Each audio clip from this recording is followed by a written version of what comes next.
Long before superheroes wore capes, the Greeks imagined gods who threw lightning bolts, fell in love with mortals, and made mistakes that would destroy entire civilizations. These weren't perfect deities sitting on clouds judging humanity.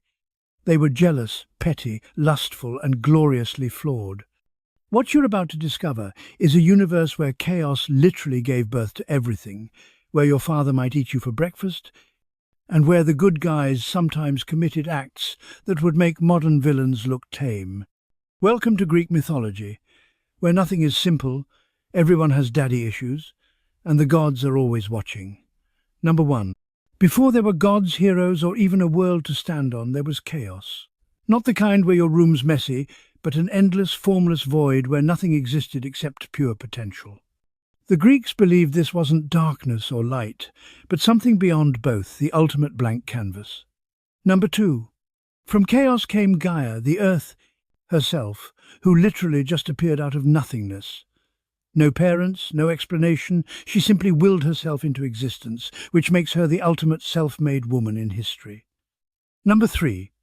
Gaia then gave birth to Uranos, the sky, without needing a partner. She essentially created her future husband out of thin air, which is either incredibly convenient or the beginning of some serious family dysfunction. Number 4. Uranus and Gaia had 12 children together called the Titans, and every single birth was an absolute nightmare. We're talking about beings the size of mountains being born from the literal earth. Number 5. Uranus hated his children so much that he shoved them back inside Gaia immediately after they were born. Imagine giving birth and your husband immediately cramming the baby back inside you. That was daily life for the primordial earth. Number 6. Gaia was understandably furious about this arrangement. She was essentially being used as a prison for her own children while still being expected to have more kids with the guy who imprisoned them. Number 7. So Gaia hatched a plan. She created the first weapon ever made, a massive sickle crafted from adamantine, an indestructible metal that would later become famous in modern superhero stories. Number 8. She gathered her imprisoned children and asked, "Which of you will stand up to your father?" Only one volunteered, Cronus, the youngest, who would soon prove that being the family hero doesn't mean you're a good person. Number 9. That night, when Uranus came to lay with Gaia, Cronus ambushed him with the sickle and castrated his own father in one swift cut. This was literally the first act of violence in the universe, and it was patricide with a side of mutilation. Number 10.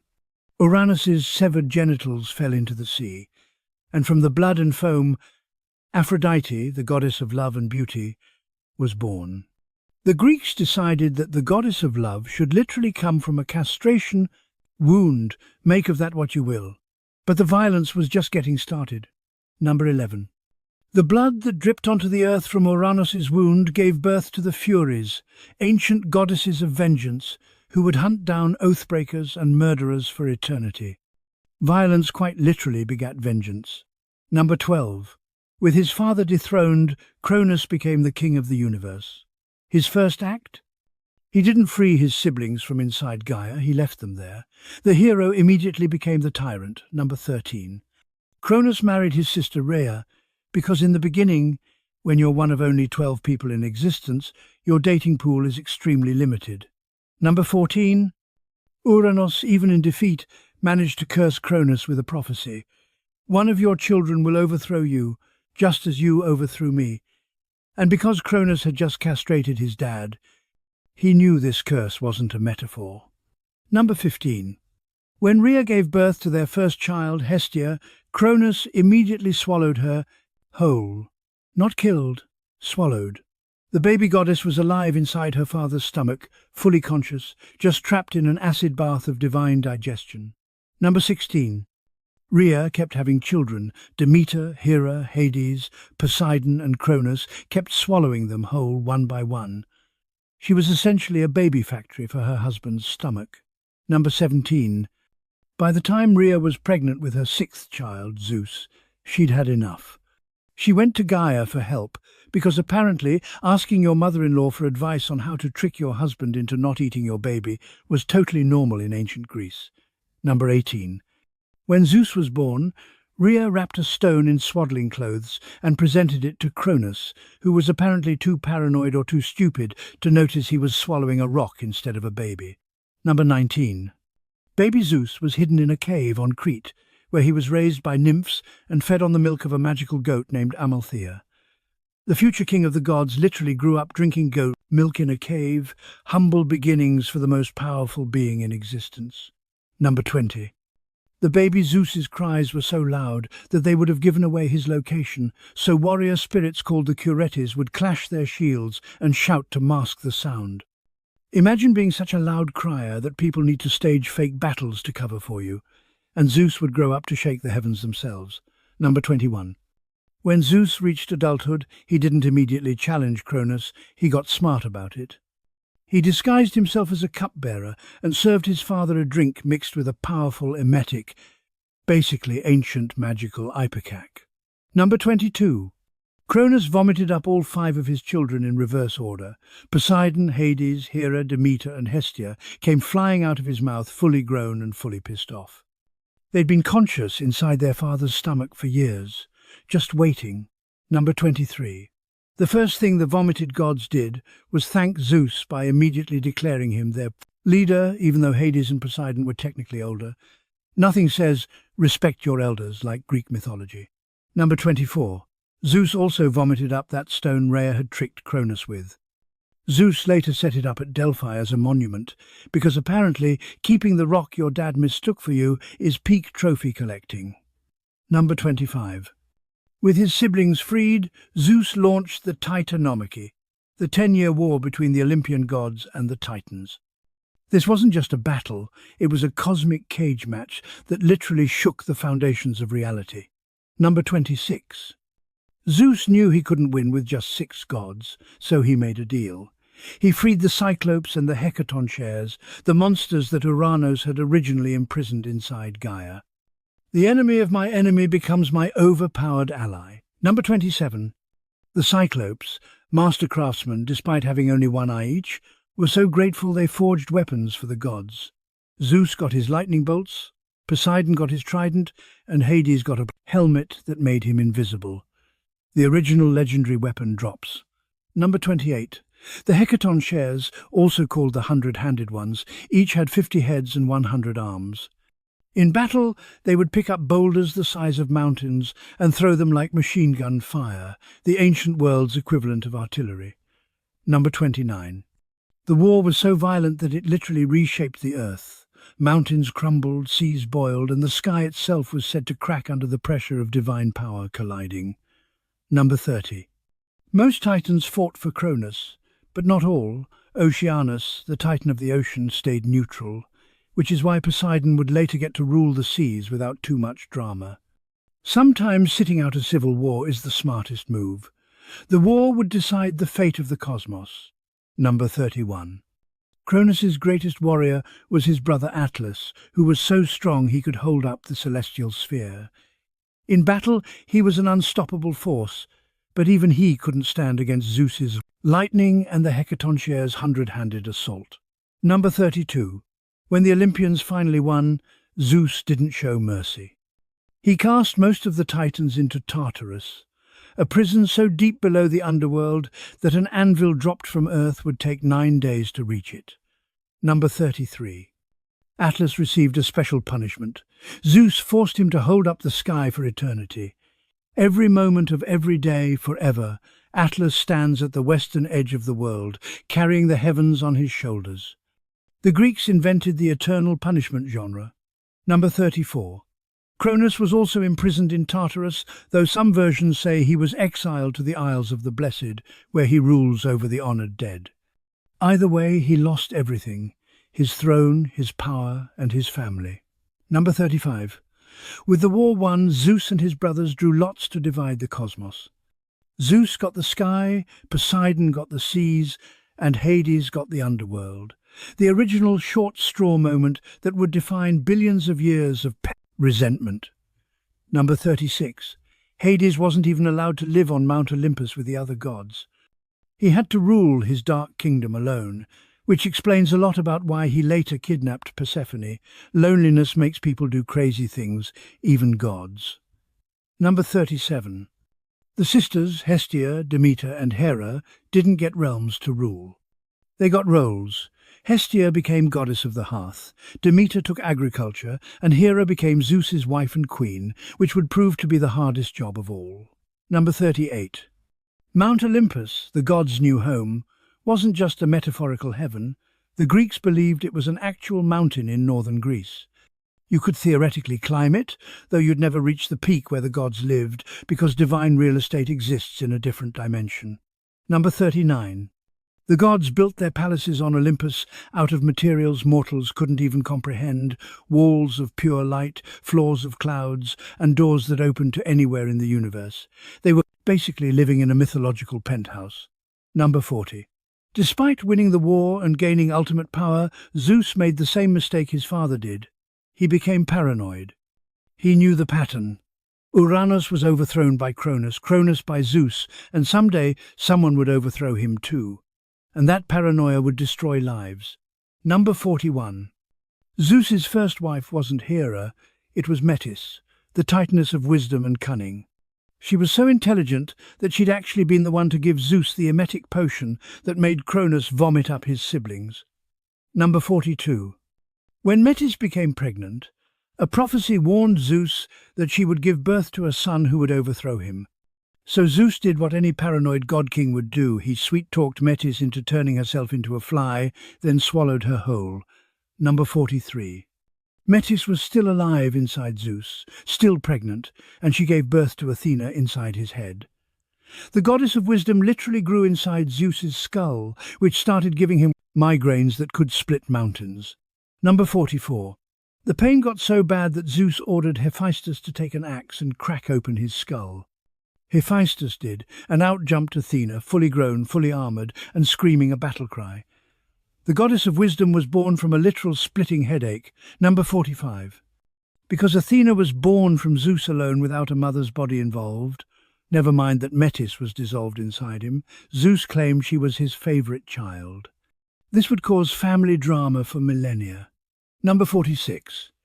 Zeus married Hera to create a stable royal family, but their marriage was anything but stable.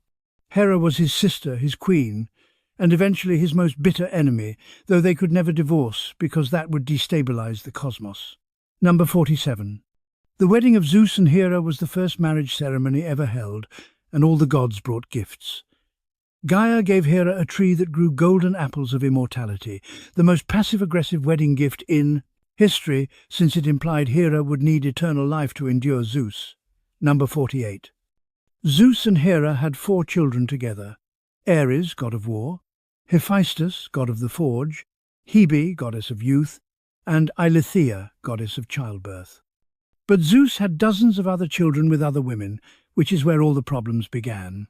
Number 49. Hephaestus was born so ugly that Hera threw him off Mount Olympus in disgust. He fell for an entire day before hitting the ocean, shattering his legs and leaving him permanently crippled. Mother of the Year material right there.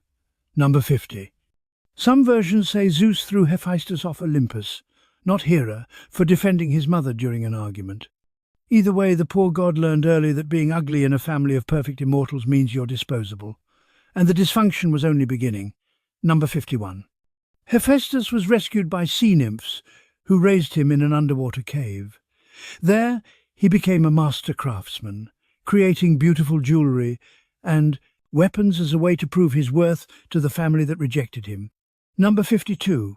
When Hephaestus finally returned to Olympus as an adult, he brought Hera a golden throne as a gift. She sat on it, and immediately golden chains sprang out, trapping her in place.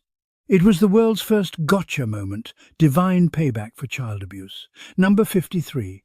None of the gods could free Hera from the throne. Zeus promised Hephaestus anything he wanted if he'd release her.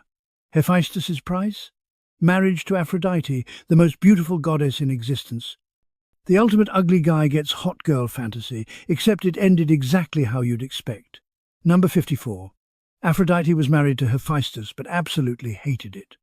She found him physically repulsive and emotionally boring, which is harsh but also completely understandable when your marriage is a hostage negotiation. Number 55. Aphrodite immediately started an affair with Ares, the god of war. The goddess of love and the god of war became the worst-kept secret on Olympus. Everyone knew, especially Hephaestus, but confronting them meant admitting he couldn't keep his wife satisfied. Number 56. One day, Helios, the sun god, snitched to Hephaestus about the affair because apparently divine soap operas needed their drama escalated. Hephaestus decided to embarrass them publicly. Number 57. Hephaestus crafted an invisible net made of unbreakable chains and rigged it above his and Aphrodite's bed. The next time Aphrodite and Ares hooked up, the net dropped, trapping them mid-act in an unbreakable embrace. Number 58. Hephaestus then invited all the Olympian gods to witness his wife and her lover tangled naked in bed together. It was the ancient world's first celebrity scandal reveal, complete with an audience. Number 59. The gods stood around laughing at Ares and Aphrodite, though Hermes famously joked that he'd happily be trapped in that net with Aphrodite, even with everyone watching. The god of thieves was also apparently the god of no shame. Number 60. Eventually, Poseidon convinced Hephaestus to release them in exchange for Ares paying a fine. But the humiliation was eternal. From that day forward, Ares and Aphrodite's affair became the punchline of jokes across Olympus. Welcome to the family dynamics of the gods, where every relationship is a disaster waiting to happen. Number 61. Despite everything, Aphrodite and Ares continued their affair and had several children together, including Eros, god of desire, Phobos, god of fear, Deimos, god of terror, and Harmonia, goddess of harmony. Love and war really do create everything. Number 62. Eros, also known as Cupid, wasn't the cute baby with arrows we see on Valentine's Day cards. He was a handsome but cruel young god who delighted in making people fall in love with the wrong person, just for entertainment. Number 63. Eros's golden arrows caused uncontrollable love, while his lead arrows caused intense hatred. He would sometimes shoot random mortals with mismatched arrows just to watch the chaos unfold, because apparently divine boredom justifies emotional terrorism. Number 64. Aphrodite herself was terrified of Eros, her own son, because he was the only being who could make her fall in love against her will. Even the goddess of love couldn't control desire itself. Number 65. Aphrodite once accidentally scratched herself with one of Eros's arrows while he was sleeping, and she immediately fell obsessively in love with Adonis, a mortal hunter. This would lead to one of mythology's greatest tragedies, because gods falling for mortals never ends well. Number 66. Adonis was so beautiful that both Aphrodite and Persephone, queen of the underworld, fell in love with him. When he died in a hunting accident, killed by either a jealous Ares disguised as a boar or just a regular angry boar, depending on the version, the two goddesses fought over who got to keep his soul. Number 67. Zeus, tired of listening to them argue, decreed that Adonis would spend 1/3 of the year with Aphrodite, 1/3 with Persephone, and 1/3 wherever he wanted. This turned Adonis into the first recorded polyamorous relationship mediator in history. Number 68. From Adonis's blood, Aphrodite created the anemone flower, which blooms briefly and beautifully before dying, a perfect symbol for doomed love. The Greeks really knew how to make heartbreak poetic. Number 69. Ares, despite being the god of war, was actually kind of a coward. He would scream and run away when injured in battle, crying to Zeus about how unfair it was that he got hurt. The embodiment of war was basically a divine frat bro who talked big but couldn't take a hit. Number 70. During the Trojan War, Ares fought on the side of Troy while Athena fought for Greece. When they clashed, Athena beat him so badly that he fled the battlefield crying. She didn't even use a weapon, she just picked up a rock and chucked it at his head. But the Olympian family had 12 major members, not just the drama queens. Number 71. Apollo, god of the sun, music, poetry and prophecy, was one of Zeus's many illegitimate children, born to the Titaness Leto, while Hera was already queen of the gods. This would become a recurring theme. Number 72. When Hera discovered Leto was pregnant with Zeus's twins, she was so enraged that she forbade Leto from giving birth on any solid land.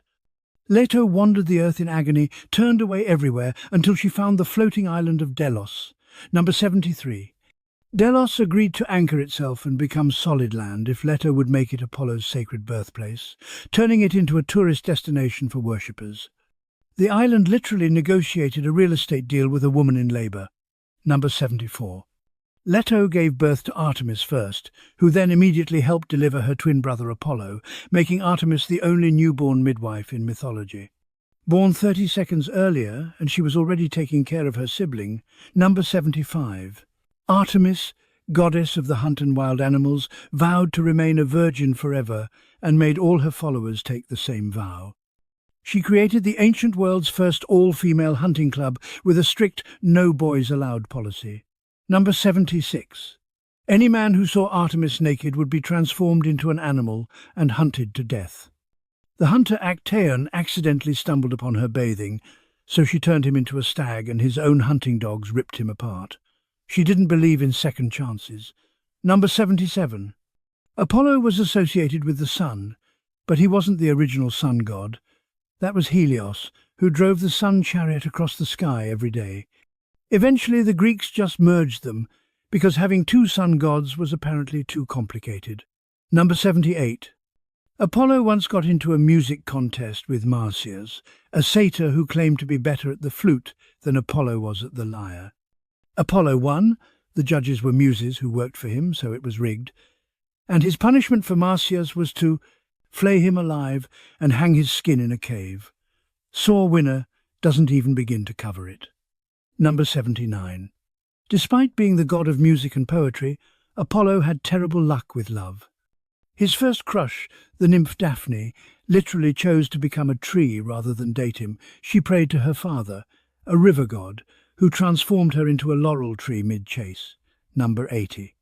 Apollo then declared the laurel tree sacred and wore a laurel wreath in Daphne's honour forever, which is either romantic or the world's first case of refusing to accept rejection. She became a tree to escape me, so I'll wear her corpse as a hat. And Apollo's love life only got sadder from there. Number 81. Apollo fell in love with a Spartan prince named Hyacinthus, and they became lovers. But during a discus-throwing contest, Apollo accidentally killed Hyacinthus when the discus ricocheted off the ground and struck his head, proving that even gods are terrible at sports safety. Number 82.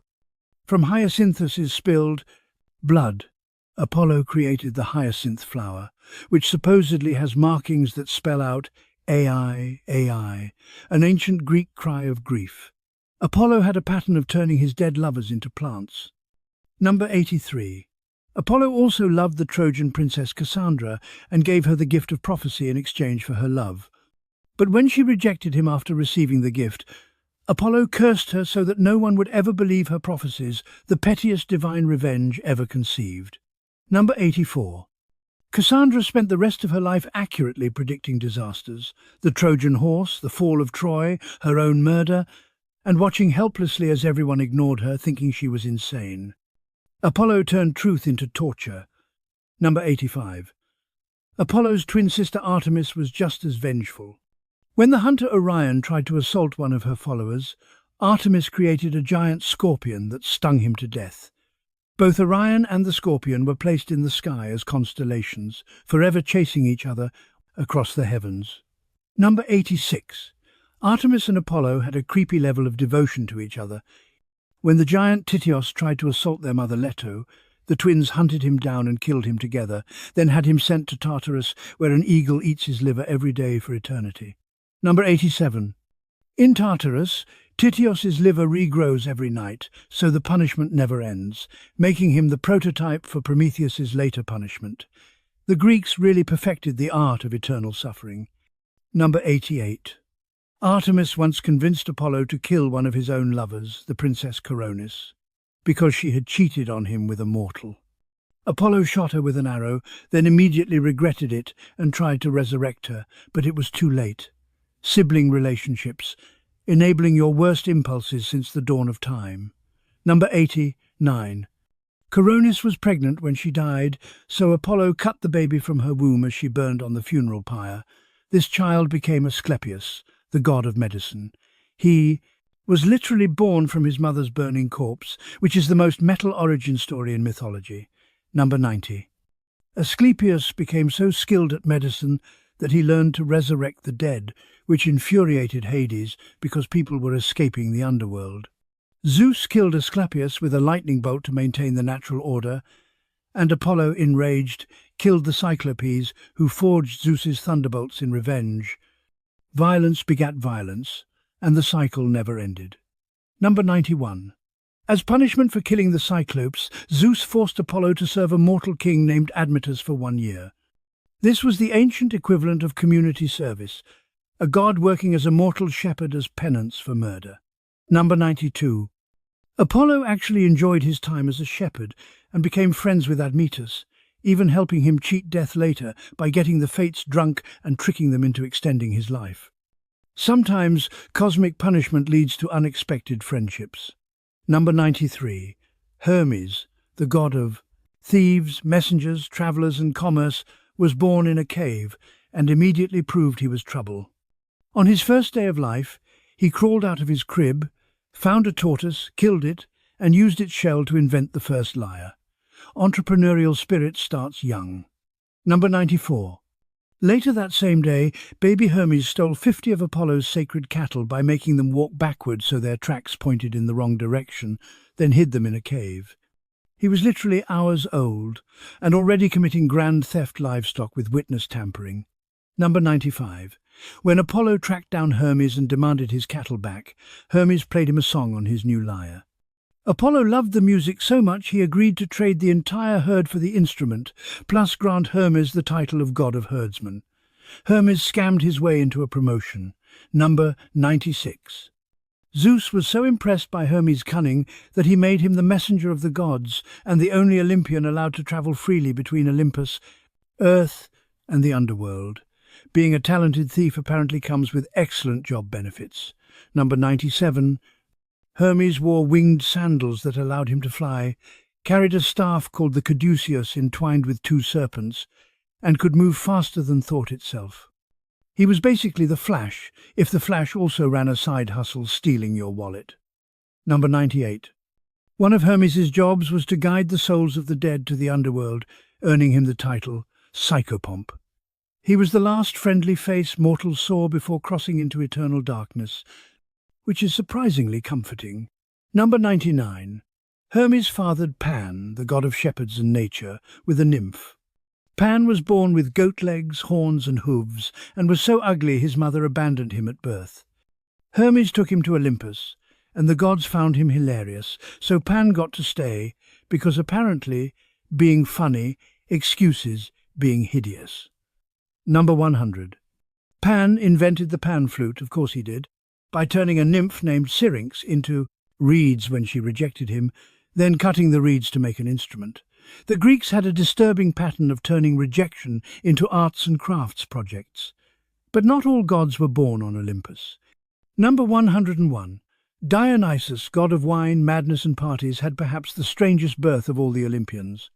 His mother was Semele, a mortal princess who Zeus seduced while disguised as a mortal man, standard Zeus behavior.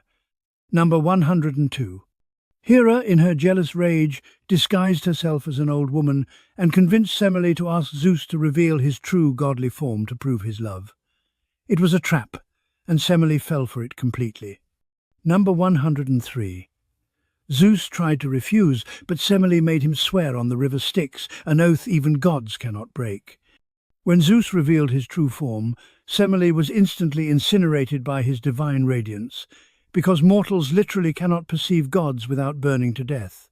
Number 104. But Semele was 6 months pregnant, so Zeus grabbed the fetus from her ashes and sewed it into his own thigh to finish the pregnancy himself. Dionysus was born 3 months later from Zeus's leg, making him twice born, and the only god to be gestated in 2 different bodies. Number 105. Because Dionysus was half mortal, Hera despised him even more than Zeus's other illegitimate children. She drove him mad, forcing him to wander the earth in an insane state, which is ironic because he would later become the god of madness. Number 106. During his madness, Dionysus traveled to India, Egypt, and throughout Greece, spreading the cultivation of grapes and the art of winemaking. He was basically an ancient agricultural missionary, except his religion involved getting blackout drunk. Number 107. Dionysus was followed by Maenads, wild female followers who would enter ecstatic trances during his rituals, dancing until they collapsed and allegedly ripping apart animals and sometimes people with their bare hands. His worship wasn't a metaphor, it was genuinely dangerous. Number 108. King Pentheus of Thebes once tried to ban Dionysus's worship and spy on the Maenads. Dionysus drove Pentheus's own mother mad, and she tore her son apart with her bare hands, thinking he was a lion. Never mess with the god of madness. Number 109. Despite his dark side, Dionysus was eventually accepted onto Mount Olympus, replacing Hestia, who voluntarily gave up her seat to avoid family drama. She became the goddess of the hearth and home, which was infinitely more peaceful than dealing with Olympian politics. Number 110. Dionysus married Ariadne, a mortal princess who had been abandoned on an island by the hero Theseus.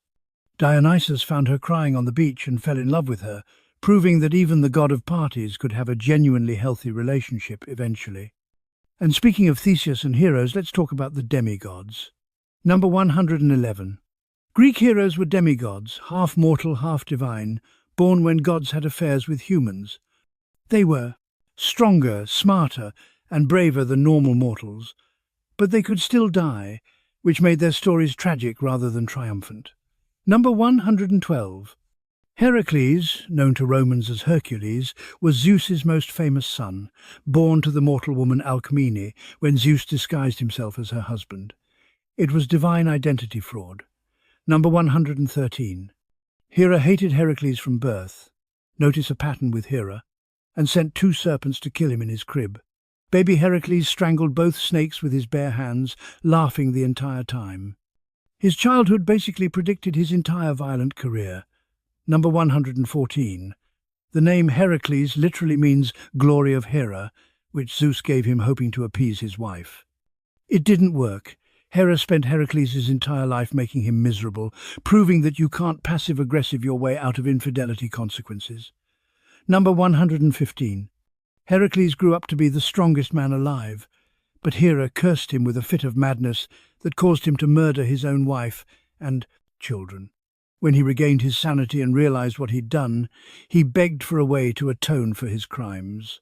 Number 116. The Oracle of Delphi told Heracles he must serve King Eurystheus of Mycenae for 12 years and complete whatever tasks the king demanded. These became known as the 12 Labours, the most famous to-do list in history. Number 117. The first labour was to slay the Nemean lion, a beast with impenetrable hide that couldn't be killed by any weapon. Heracles strangled it with his bare hands, then wore its skin as armour for the rest of his life, the original trophy jacket. Number 118. The second labour was to kill the Linnaean Hydra, a serpent with 9 heads that grew 2 more whenever one was cut off. Heracles couldn't win by fighting it normally, so he burned each neck stump after cutting off the heads, cauterizing the wounds. Work smarter, not harder. Number 119. The third labour was to capture the golden hind of Artemis, a sacred deer with golden antlers. Heracles chased it for an entire year before finally catching it, then had to convince Artemis not to kill him for touching her pet. Persistence pays off, but so does good negotiation skills. Number 120. The fourth labour was to capture the Erymanthian boar alive. Heracles chased it into deep snow until it was exhausted, then carried the massive beast back on his shoulders. When he showed it to Eurystheus, the king was so terrified he hid in a bronze jar. The labours showcased both Heracles' strength and his wit. Number 121. The fifth labour was to clean the Augean stables in a single day. Stables that housed thousands of immortal cattle and hadn't been cleaned in 30 years. It was literally a mountain of divine shit, designed to be impossible. Number 122. Heracles didn't shovel it by hand. He diverted 2 rivers to flow through the stables, washing away decades of filth in hours. He invented power washing, basically. Number 123.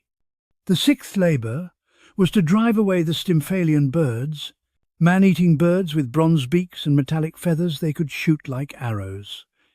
Heracles used castanets given to him by Athena to scare them into flight, then shot them down with arrows.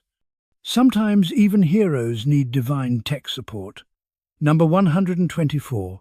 The seventh labor was to capture the Cretan bull, a beast that was terrorizing the island of Crete. Heracles wrestled it into submission and brought it back alive, then let it go, and it ran wild until it was eventually killed by Theseus. Always finish what you start, Heracles. Number 125. The eighth labor was to steal the mares of Diomedes, horses that ate human flesh. Heracles fed their owner, King Diomedes, to his own horses, then took the now calm mares back to Eurystheus. Poetic justice with a side of horse training. Number 126. The ninth labor was to obtain the belt of Hippolyta, queen of the Amazons. Hippolyta was willing to give it peacefully, but Hera disguised herself and spread rumors that Heracles was going to kidnap the queen, causing a battle that resulted in Hippolyta's death. Hera couldn't let even one labor be easy. Number 127. The 10th labor was to steal the cattle of Geryon, a giant with 3 bodies joined at the waist. Heracles killed Geryon, his 2-headed dog, and his herdsman, then drove the cattle back across the Mediterranean in a journey that took months. Road trip from hell. Number 128. The 11th labor was to steal the golden apples of the Hesperides, guarded by a 100-headed dragon and located at the edge of the world. Heracles convinced Atlas, who was holding up the sky nearby, to get them for him by offering to hold the sky temporarily. Number 129. When Atlas returned with the apples, he didn't want to take the sky back. Turns out, holding up the heavens really sucks. Heracles tricked him by asking Atlas to hold it just for a moment while he adjusted his cloak, then ran away with the apples. Number 130. The 12th labor was the most dangerous. Kidnap Cerberus, the 3-headed dog guarding the underworld, and bring him to the surface without killing him. Heracles had to wrestle a monster in hell itself and not harm it. The 12th labor changed everything. Number 131. Heracles travelled to the underworld and asked Hades for permission to take Cerberus. Hades, surprisingly chill for a death god, said yes, as long as Heracles could subdue Cerberus without weapons. Number 132. Heracles wrestled the 3-headed hellhound with his bare hands, choking it until Cerberus submitted. He carried the beast to the surface, showed it to the terrified Eurystheus, then politely returned Cerberus to Hades. Mission accomplished. Number 133. After completing the 12 labors, Heracles was finally free of his servitude, but his life didn't get easier. He remarried, started new adventures, and continued to accidentally kill people due to his strength. Being a hero doesn't cure a bad temper. Number 134. Heracles' second wife, Deianira, was tricked by a dying centaur named Nessus into saving some of his poisoned blood, which Nessus claimed was a love potion. Years later, fearing Heracles was losing interest in her, Deianira rubbed the blood on his shirt. Number 135. The love potion was actually deadly poison. When Heracles put on the shirt, it burnt his flesh like acid and couldn't be removed. In agony, he built his own funeral pyre and burned himself alive to escape the pain. Even heroes have their limits. Number 136. But Heracles didn't stay dead. Zeus brought him to Olympus and made him a full god, marrying him to Hebe, the goddess of youth. Hera finally stopped hating him, because apparently death and resurrection is enough to forgive decades of grudges. Number 137. Heracles' story is tragic. He was the strongest man alive, completed impossible tasks, and died in agony because his wife was lied to. His entire life was defined by suffering he didn't deserve, which makes him the perfect Greek hero. Number 138. Perseus, another son of Zeus, was born when Zeus transformed into a shower of golden light and impregnated Danae, a princess locked in a bronze tower by her father. The Greeks had very creative interpretations of consent. Number 139. When Perseus was born, Danae's father put both mother and baby in a wooden chest and threw them into the sea to die, because killing them directly would bring bad luck. Greek logic, indirect murder is fine. Number 140. The chest washed ashore on the island of Seriphos, where a fisherman named Dictys found them and raised Perseus as his own son. Perseus grew up not knowing he was a demigod, just a poor fisherman's kid. But destiny has a way of finding heroes. Number 141. When Perseus grew up, the king of Seriphos, Polydectes, fell in love with Danae and wanted Perseus gone. He tricked Perseus into promising to bring back the head of Medusa, one of the three Gorgons, as a wedding gift, essentially a death sentence. Number 142. Medusa wasn't always a monster.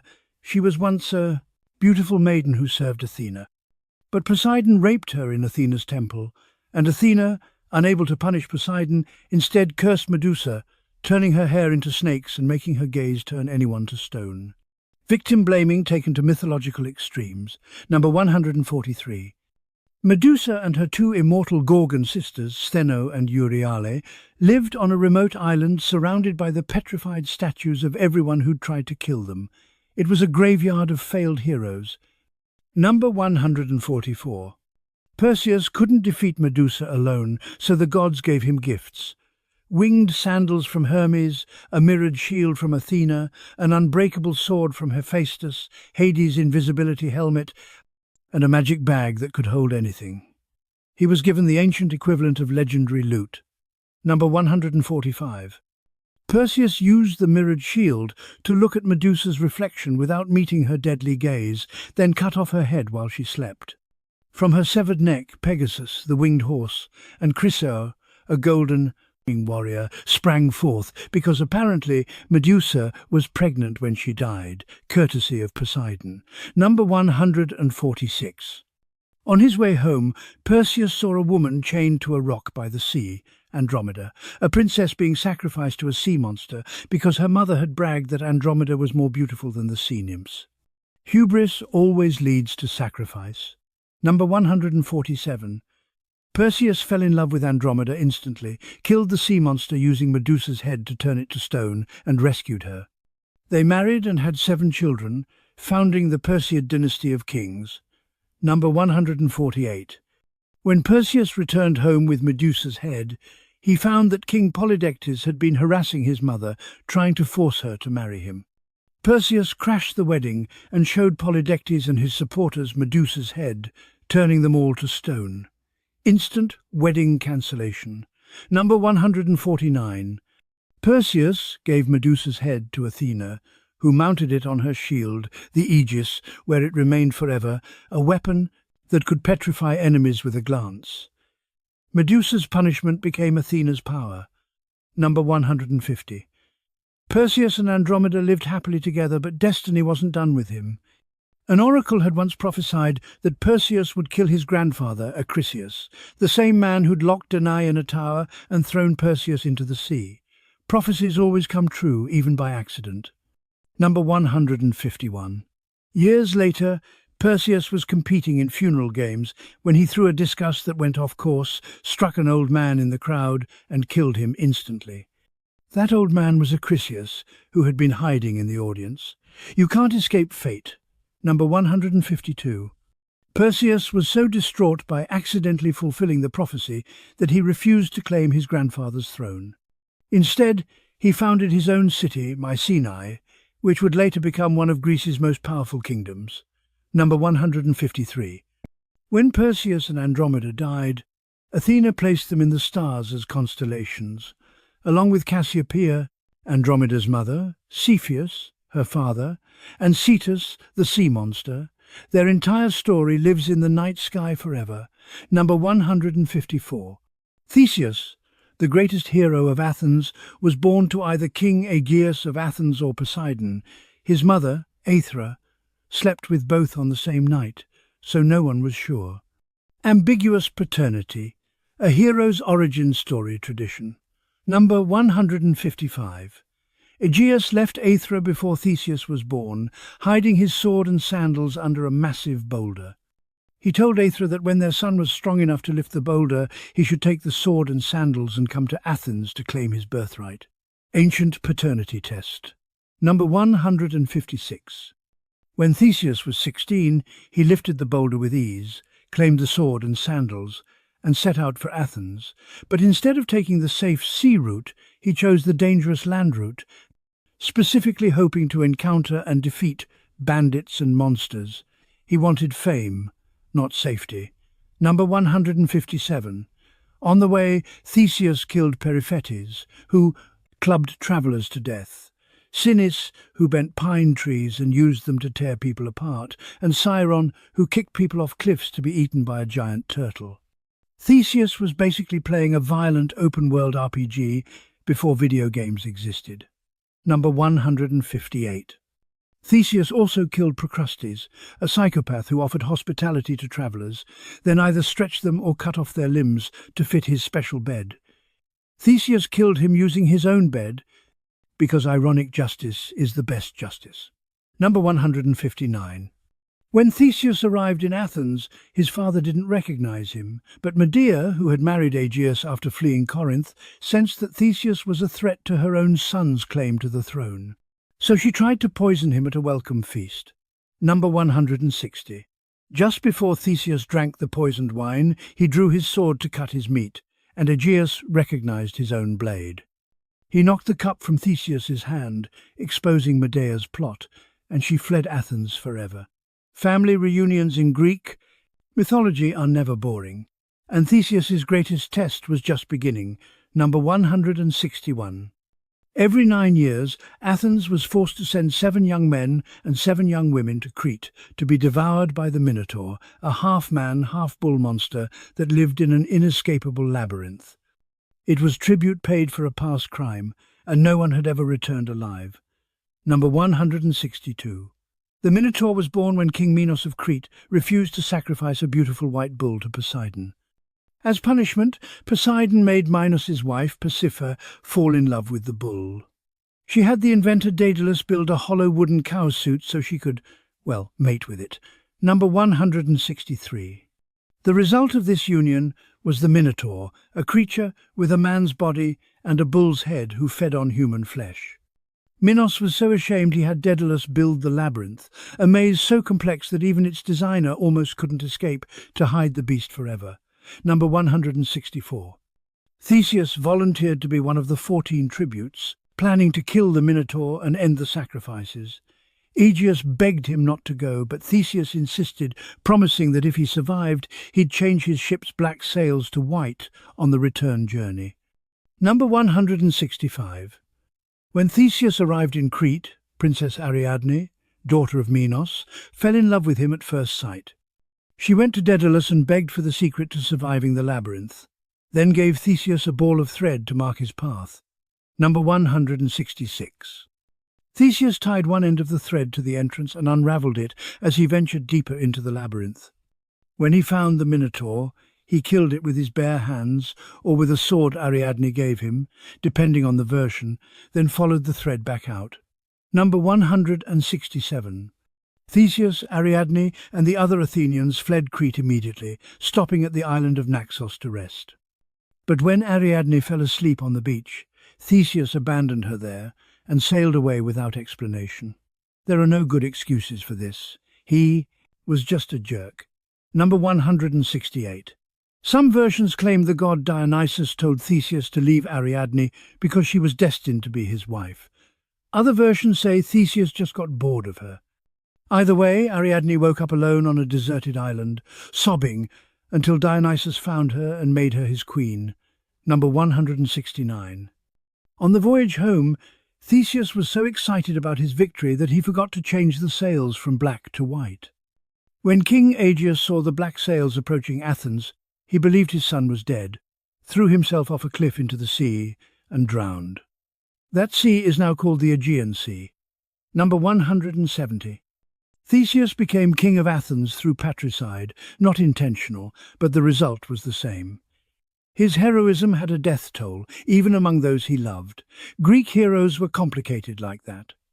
Number 171.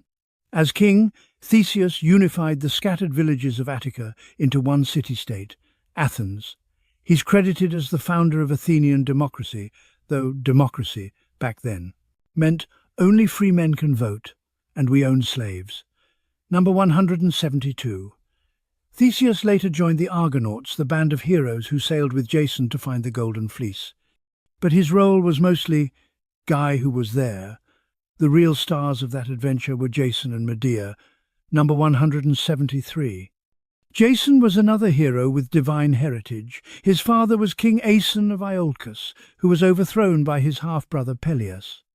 Jason was smuggled away as a baby and raised by Chiron, the wise centaur who trained half the heroes in Greece. Number 174. When Jason came of age, he returned to Iolcus to claim his throne. Peleus, knowing he'd have to give up power, sent Jason on an impossible quest. Retrieve the Golden Fleece from Colchis, a kingdom at the edge of the world guarded by a dragon that never slept. Number 175. The Golden Fleece was the skin of a magical flying ram that had saved 2 children from being sacrificed. The ram had golden wool and could fly, because Greek mythology doesn't do things halfway. Number 176.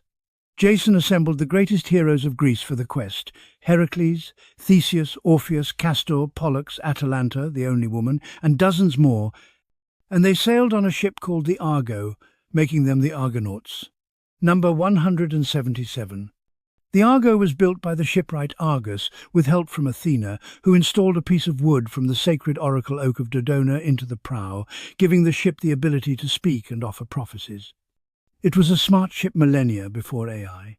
Number 178. On the way to Colchis, the Argonauts stopped at an island ruled by women warriors who killed any man who landed there.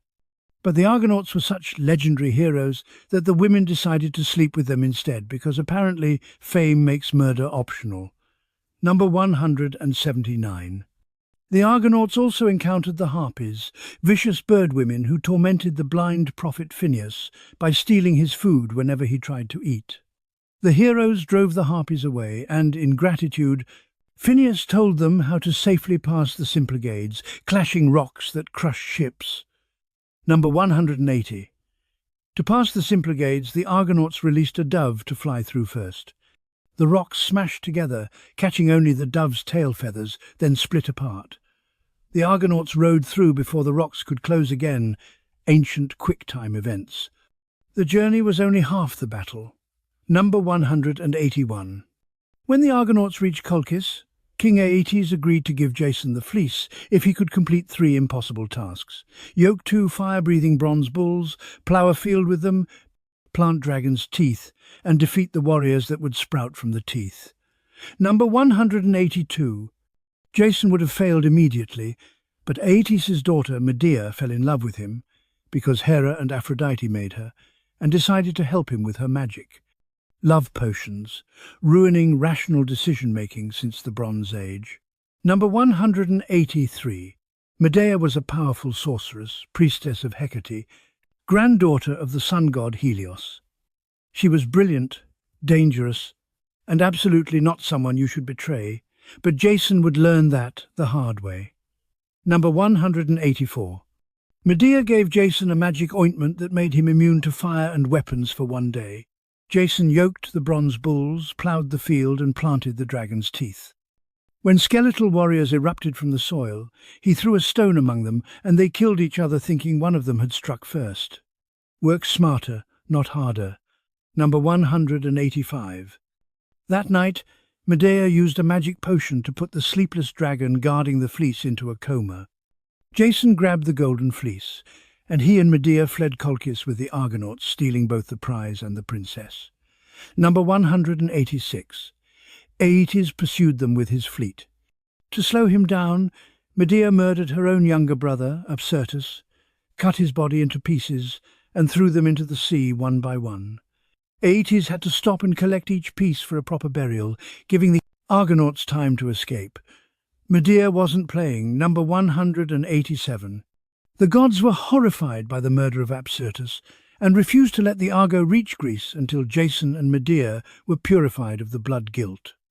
They had to detour to the island of Circe, Medea's aunt, who cleansed them of the crime. Family therapy in mythology is wild. Number 188. Jason and Medea returned to Iolcus, only to find that King Peleus had killed Jason's father and mother in his absence. Medea took revenge by convincing Peleus's daughters that she could make their father young again if they cut him up and boiled him in a magic potion. They did, and he died. Medea was the queen of psychological warfare. Number 189. Jason and Medea were exiled from Iolcus for the murder and settled in Corinth, where they married and had 2 children. For 10 years they lived happily, until Jason decided to divorce Medea and marry the Princess of Corinth for political power. Number 190. Medea, betrayed and discarded after sacrificing everything for Jason, sent the princess a beautiful wedding dress as a gift. When the princess put it on, the dress burst into flames, incinerating her and her father, who tried to save her. Medea's revenge was just beginning. Hell hath no fury like a sorceress scorned. Number 191. To hurt Jason in the worst way possible, Medea murdered their 2 children, then fled to Athens in a chariot pulled by dragons sent by her grandfather Helios. Jason was left alone with nothing. No wife, no children, no throne, no glory. Number 192. Jason spent the rest of his life as a broken man, wandering Greece as a beggar.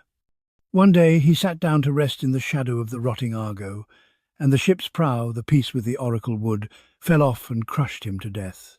Even his legendary ship turned against him. Number 193. Medea, meanwhile, went to Athens, married King Aegeus, before Theseus returned, and nearly succeeded in poisoning Theseus to secure her own son's claim to the throne. She was a survivor and a fighter, even if her methods were monstrous. Number 194. Atalanta, the only female Argonaut, was one of the greatest hunters in Greece. She was abandoned as a baby because her father wanted a son raised by a she-bear and grew up to be faster and stronger than most men. Number 195. Atalanta participated in the hunt for the Caledonian boar, a monstrous pig sent by Artemis to ravage the kingdom of Calydon. Atalanta drew first blood with her arrow, and Meleager, the prince leading the hunt, fell in love with her instantly. Number 196. Meleager gave Atalanta the boar's hide as a trophy, but his uncles were furious that a woman received the honour. They tried to take it from her, so Meleager killed them to defend her. His mother, enraged that he'd killed her brothers, burned a magic log that was tied to his life force, and Meleager died on the spot. Love is a hell of a drug. Number 197. Atalanta's father later tried to force her to marry, but she refused, unless her suitor could beat her in a foot race, and anyone who lost would be executed. Many men tried, all died. Number 198. A man named Hippomenes, or Melanion depending on the version, prayed to Aphrodite for help. She gave him 3 golden apples from the garden of the Hesperides and told him to drop them during the race. Number 199. During the race, Hippomenes threw the apples one by one. Atalanta, curious and distracted, stopped to pick them up, losing just enough time for Hippomenes to win. She married him, bound by her oath, though some versions say they were later turned into lions for having sex in a temple, because the gods hated happy endings. Number 200. Orpheus, the greatest musician in Greek mythology, could charm anything with his lyre. Animals, trees, even stones would weep at his music. He was proof that the pen, or lyre, is mightier than the sword. But music couldn't save him from tragedy. Number 201. Orpheus married Eurydice, a beautiful nymph, but on their wedding day she was bitten by a venomous snake and died. Orpheus's grief was so profound that his music turned mournful, and all of nature mourned with him. Number 202. Orpheus did what no mortal had dared. He travelled to the underworld to bring Eurydice back. His music was so beautiful that it made even Hades and Persephone weep, and they agreed to let Eurydice return to life on one condition. Number 203. Orpheus had to walk out of the underworld without looking back at Eurydice, who would follow him. If he looked back before reaching the surface, she would return to the dead forever. It was a trust exercise designed to fail. Number 204.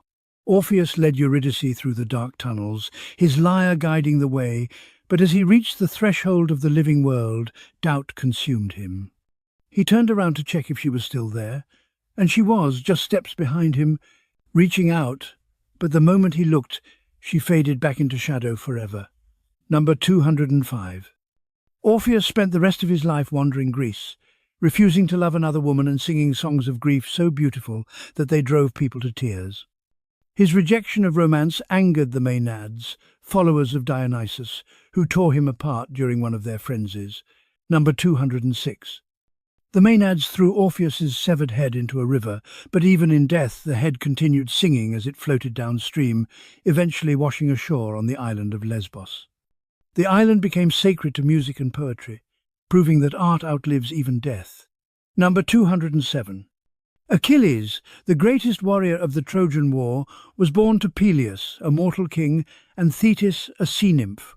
Thetis didn't want to marry a mortal, but Zeus forced her to, because a prophecy claimed her son would be greater than his father, and Zeus wasn't about to risk another overthrow. Number 208. When Achilles was born, Thetis tried to make him immortal by dipping him in the river Styx, which made his body invulnerable, except for his heel, where she held him.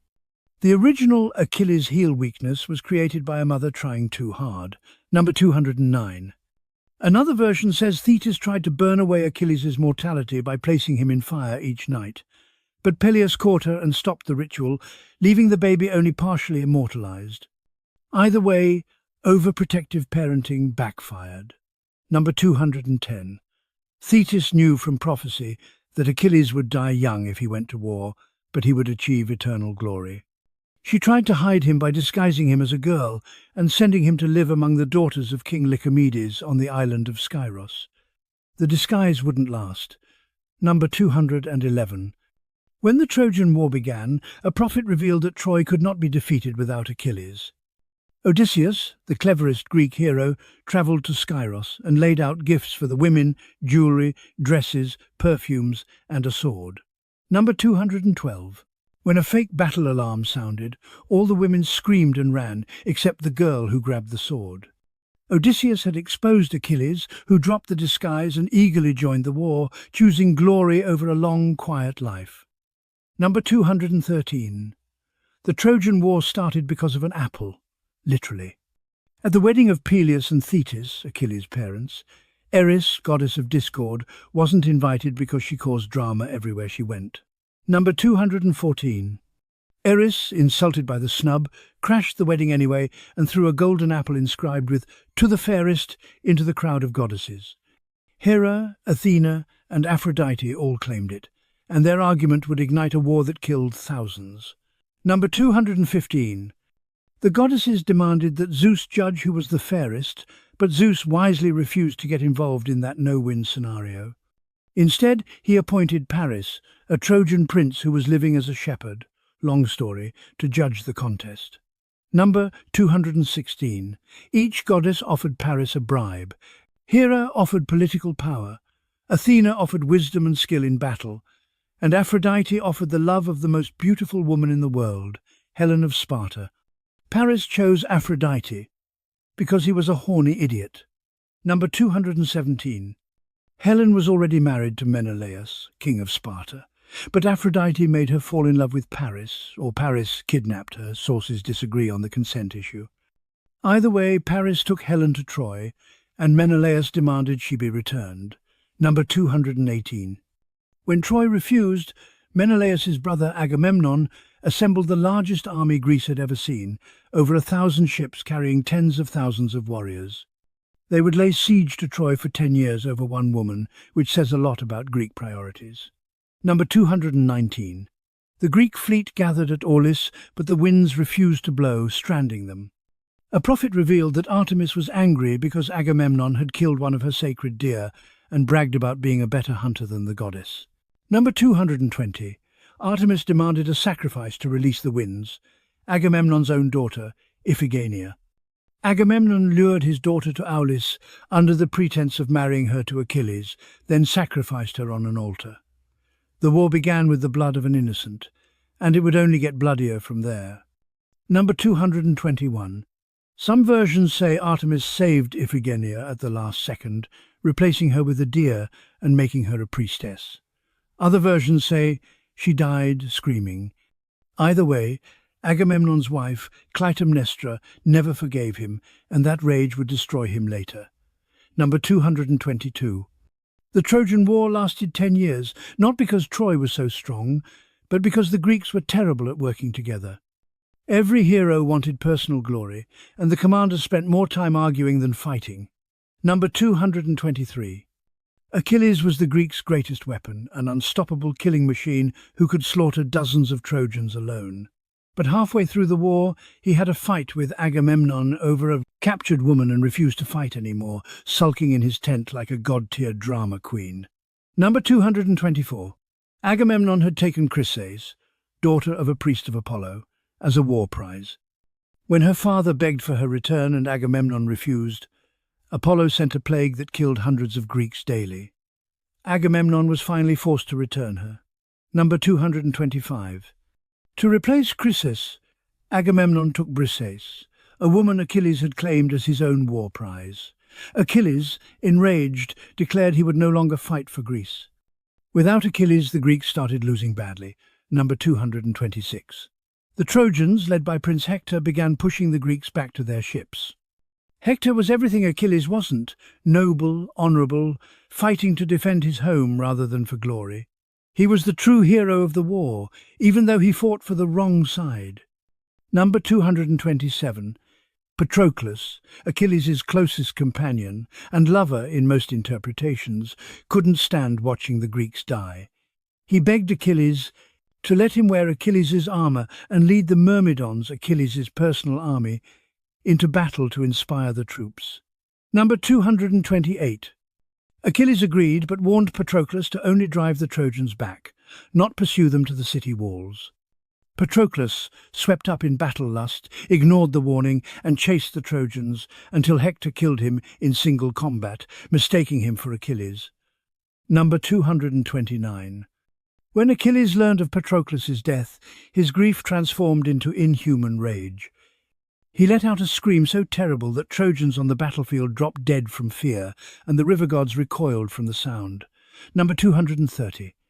Achilles' mother, Thetis, begged Hephaestus to forge new armour for her son, since Hector had taken his old set from Patroclus' corpse. Hephaestus created the most beautiful armour ever made, inscribed with scenes of earth, sea and sky, armour worthy of a demigod's final battle. Achilles would have his revenge, no matter the cost. Number 231. Wearing his new armour, Achilles re-entered the war like a force of nature. He slaughtered Trojans by the hundreds, filling the river Scamander with so many corpses that the river itself rose up and tried to drown him for polluting its waters with blood. Number 232. Achilles fought the river god, dodging torrents and whirlpools, until Hephaestus intervened and dried up the river with divine fire. Even nature itself couldn't stop Achilles' rampage. Number 233. Finally, Achilles faced Hector outside the walls of Troy. Hector knew he couldn't win, but stood his ground to defend his city. They fought, and Achilles killed him with a spear thrust through the throat, not a quick death, but slow and agonizing. Number 234. Achilles wasn't satisfied with just killing Hector. He tied the corpse to his chariot and dragged it around Troy's walls in full view of Hector's family, including his wife and young son. Then he dragged the body back to the Greek camp and refused to give it a proper burial. Number 235. For 12 days, Achilles abused Hector's corpse, but Apollo preserved the body so it wouldn't decay, because even gods were disturbed by Achilles' cruelty. Number 236. On the 13th night, King Priam, Hector's father, snuck into the Greek camp alone to beg Achilles for his son's body. The old king kissed Achilles' hands, the hands that killed his son, and wept. Number 237.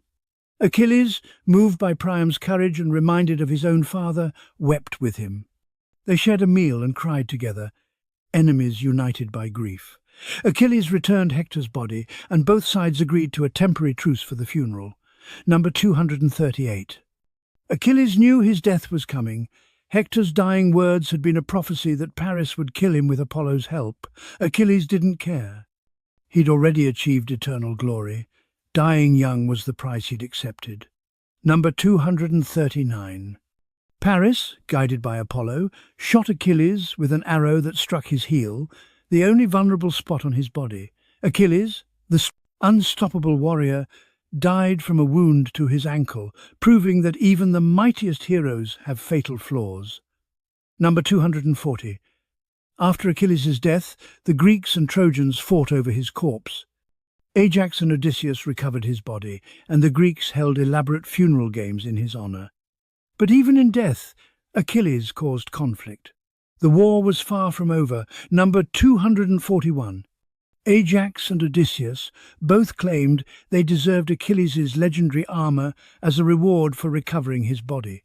The Greek leaders held a vote, and Odysseus won through clever speeches and politics, even though Ajax was the stronger warrior. Number 242.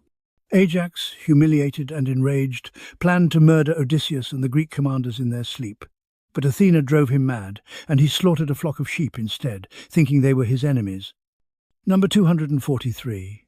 When Ajax regained his sanity and realized what he'd done, he was so ashamed that he fell on his own sword, committing suicide.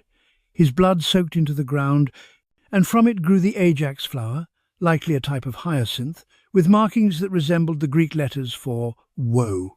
Number 244. The Greeks still couldn't breach Troy's walls after 10 years of siege.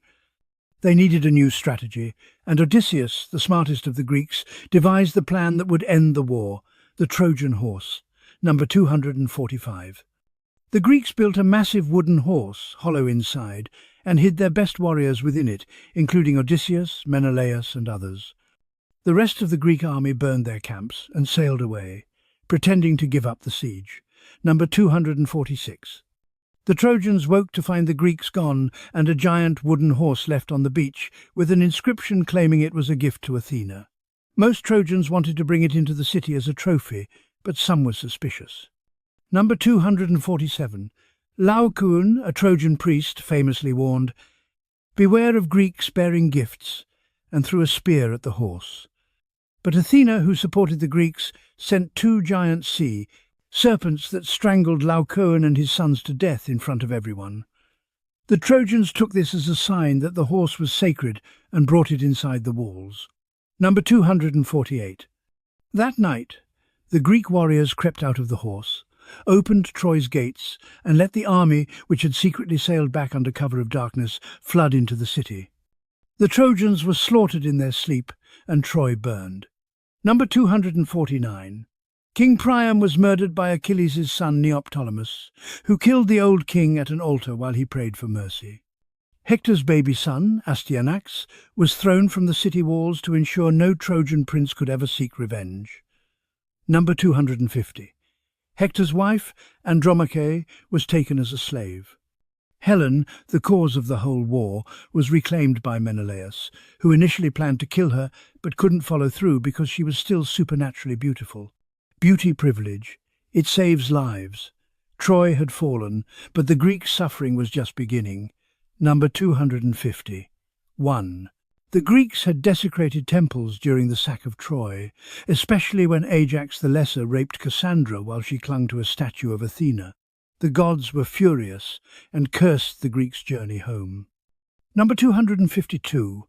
Odysseus' journey back to Ithaca, which should have taken weeks, took 10 years and became one of the most famous stories in all mythology, the Odyssey. Number 253. Odysseus' first stop was the land of the Lotus Eaters, where his men ate lotus flowers that made them forget their homes and families, wanting only to stay and eat more lotus forever. It was the ancient world's version of a drug addiction metaphor. Number 254. Odysseus had to drag his men back to the ships by force, tie them down, and sail away while they wept and begged to go back. Sometimes saving people means making choices they'll hate you for. Number 255. Next, Odysseus landed on an island inhabited by cyclopes, one-eyed giants who lived in caves and ate anyone unfortunate enough to visit. Odysseus and his men were trapped in the cave of Polyphemus, who immediately ate 2 of them for dinner. Number 256. Odysseus got Polyphemus drunk on wine, then told him his name was Nobody. When Polyphemus passed out, Odysseus and his men heated a massive wooden stake and drove it into the Cyclops' single eye, blinding him. Number 257. Polyphemus screamed for help, and when the other Cyclopes asked who was attacking him, he yelled, "Nobody is hurting me." So they left, thinking he was just drunk and confused. Odysseus's word games literally saved his life. Number 258. As Odysseus sailed away, he couldn't resist bragging and shouted his real name back at the island. Polyphemus, enraged, threw a massive boulder that nearly sank the ship, then prayed to his father Poseidon to curse Odysseus's journey home. Hubris strikes again. Number 259. Odysseus visited the island of Aeolus, god of the winds, who gave him a bag containing all the unfavourable winds, leaving only the wind that would blow him home. But Odysseus's crew, thinking the bag contained treasure, opened it while he slept, and all the winds escaped, blowing them back to where they started. Number 260. The crew then landed in the territory of the Laestrygonians, cannibalistic giants who destroyed 11 of Odysseus's 12 ships by throwing boulders from the cliffs. Only Odysseus's ship escaped, and most of his men were dead. The nightmares continued. Number 261. Odysseus's remaining crew reached the island of Aea, home of the sorceress Circe. She turned half his men into pigs with a magic potion because she could, I guess. Hospitality meant something different on every island. Number 262. Odysseus went to rescue them, but Hermes appeared and gave him a magical herb called moly that made him immune to Circe's magic. When her spell failed, Circe realized Odysseus was special and fell in love with him instead. Number 263. Circe returned Odysseus's men to human form and became his lover. He stayed on her island for a year, some versions say 7 years, and they had children together. When he finally decided to leave, she helped him by telling him he'd have to visit the underworld to learn how to get home. Number 264. Odysseus sailed to the edge of the world and performed a ritual to summon the dead. He spoke with the prophet Tiresias, who told him that Poseidon's curse would make his journey long and painful, but he would eventually reach home if he didn't harm the sacred cattle of the sun god Helios. Number 265. While in the underworld, Odysseus met the ghost of his mother, who had died of grief waiting for him. He also saw the shades of Achilles, Ajax and Agamemnon, learning how other heroes had fared after the war. Number 266. Achilles' ghost told Odysseus he'd rather be a living slave than a dead king in the underworld, proving that even the greatest warrior regretted choosing glory over a long life. Fame doesn't mean much when you're dead. Number 267. Odysseus also saw the Priestess Viri, its maze, eternal punishments of famous sinners.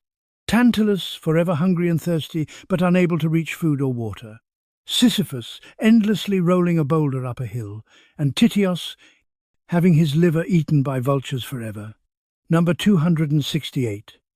When Odysseus left the underworld and returned to the living world, he had to sail past the sirens, bird women whose songs were so beautiful that sailors would crash their ships on the rocks trying to reach them. Number 269. Circe had warned Odysseus about the sirens, so he ordered his men to plug their ears with beeswax. But Odysseus wanted to hear the siren's song, so he had himself tied to the mast and ordered his men not to release him, no matter how much he begged. Number 270. The sirens sang, and Odysseus screamed for his men to untie him, promising them anything, but they rode on, deaf to both the song and his pleas. When they passed out of range, Odysseus thanked them for ignoring him. Sometimes we need others to save us from ourselves. More horrors awaited. Number 271. Next, Odysseus had to navigate between Scylla and Charybdis, two sea monsters guarding a narrow strait. Charybdis was a massive whirlpool that swallowed ships whole, while Scylla was a six-headed serpent that snatched sailors off the deck. Number 272. Odysseus chose to sail closer to Scylla, sacrificing 6 men rather than risk losing the entire ship to Charybdis. Scylla grabbed 6 of his best men and ate them alive while they screamed his name, begging for help he couldn't give. Leadership means making choices that haunt you forever. Number 273. The survivors finally reached the island of Thrinacia, where the sacred cattle of Helios grazed. Odysseus begged his men not to touch them, but the crew was starving, and while Odysseus slept, they killed and ate several cattle. Number 274. Helios was furious and threatened to stop pulling the sun across the sky if Zeus didn't punish the men. Zeus struck Odysseus's ship with lightning, killing everyone except Odysseus, who clung to a piece of wreckage and drifted for 9 days. Number 275. Odysseus washed ashore on Ogygia, the island of Calypso, a beautiful nymph who fell in love with him and kept him prisoner for 7 years, some say 5. She offered him immortality if he'd stay and be her husband, but Odysseus refused, wanting only to return home. Number 276.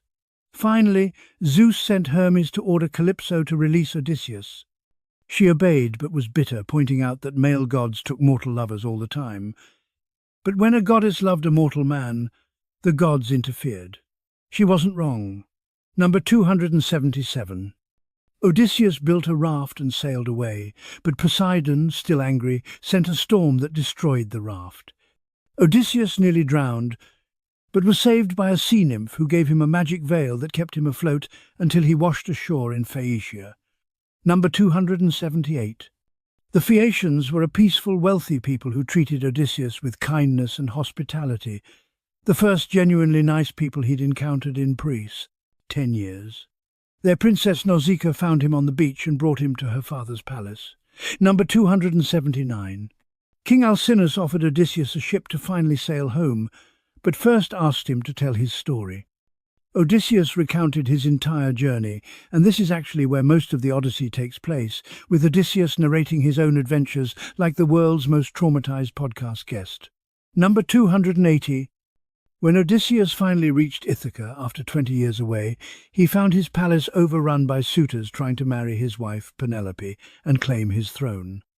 They'd been eating his food and wasting his wealth for years, assuming he was dead. Home wasn't home anymore. Number 281.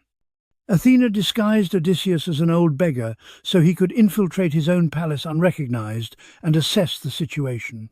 It was humiliating for a king, but necessary. Number 282. Penelope had been fending off over 100 suitors for years using a clever trick.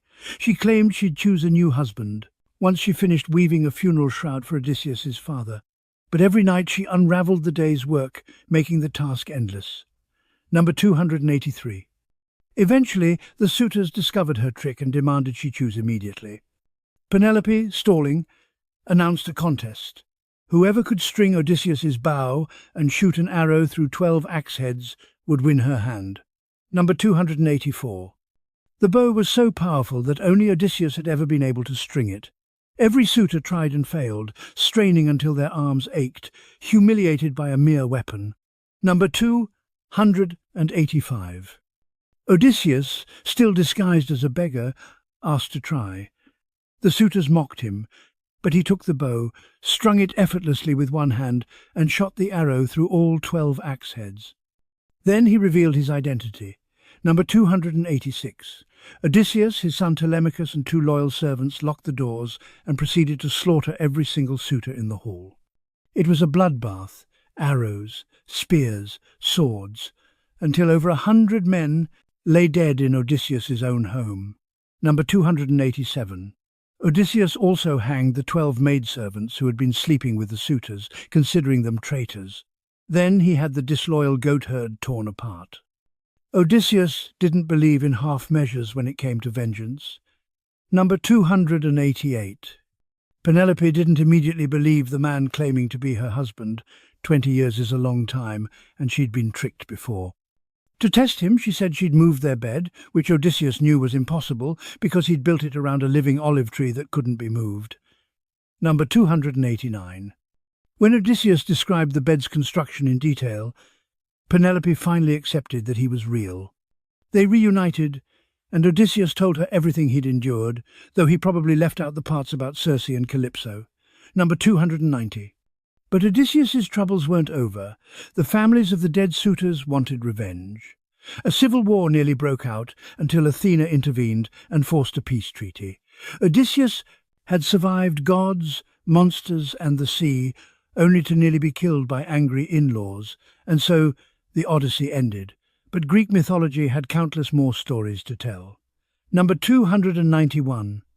Agamemnon, the commander of the Greek forces at Troy, returned home to a nightmare worse than war. His wife, Clytemnestra, had taken a lover, Aegisthus, while he was gone and plotted his murder in revenge for sacrificing their daughter, Iphigenia. Number 292. When Agamemnon entered his palace, Clytemnestra welcomed him with a bath and clean robes. Then, as he was tangled in the fabric, she and Aegisthus murdered him with an axe.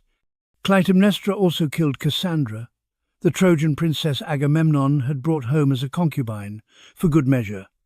Number 293. Years later, Agamemnon's son Orestes returned home and avenged his father by killing both his mother and Aegisthus. But killing your own mother, even to avenge your father, was one of the worst crimes in Greek culture. Number 294. The Furies, ancient goddesses of vengeance, hunted Orestes relentlessly, driving him to the edge of madness.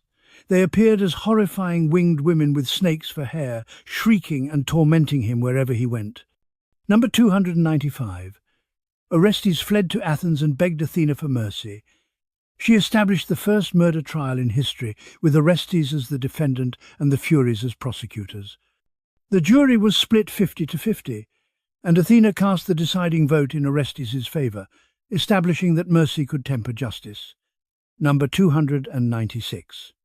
The Furies were furious at losing the trial, but Athena appeased them by renaming them the Eumenides, the kindly ones, and giving them a new role as protectors of justice rather than blind avengers. Sometimes a rebrand is all you need. Number 297. The concept of the tragic hero, a good person brought down by a fatal flaw, was perfected in Greek drama and mythology.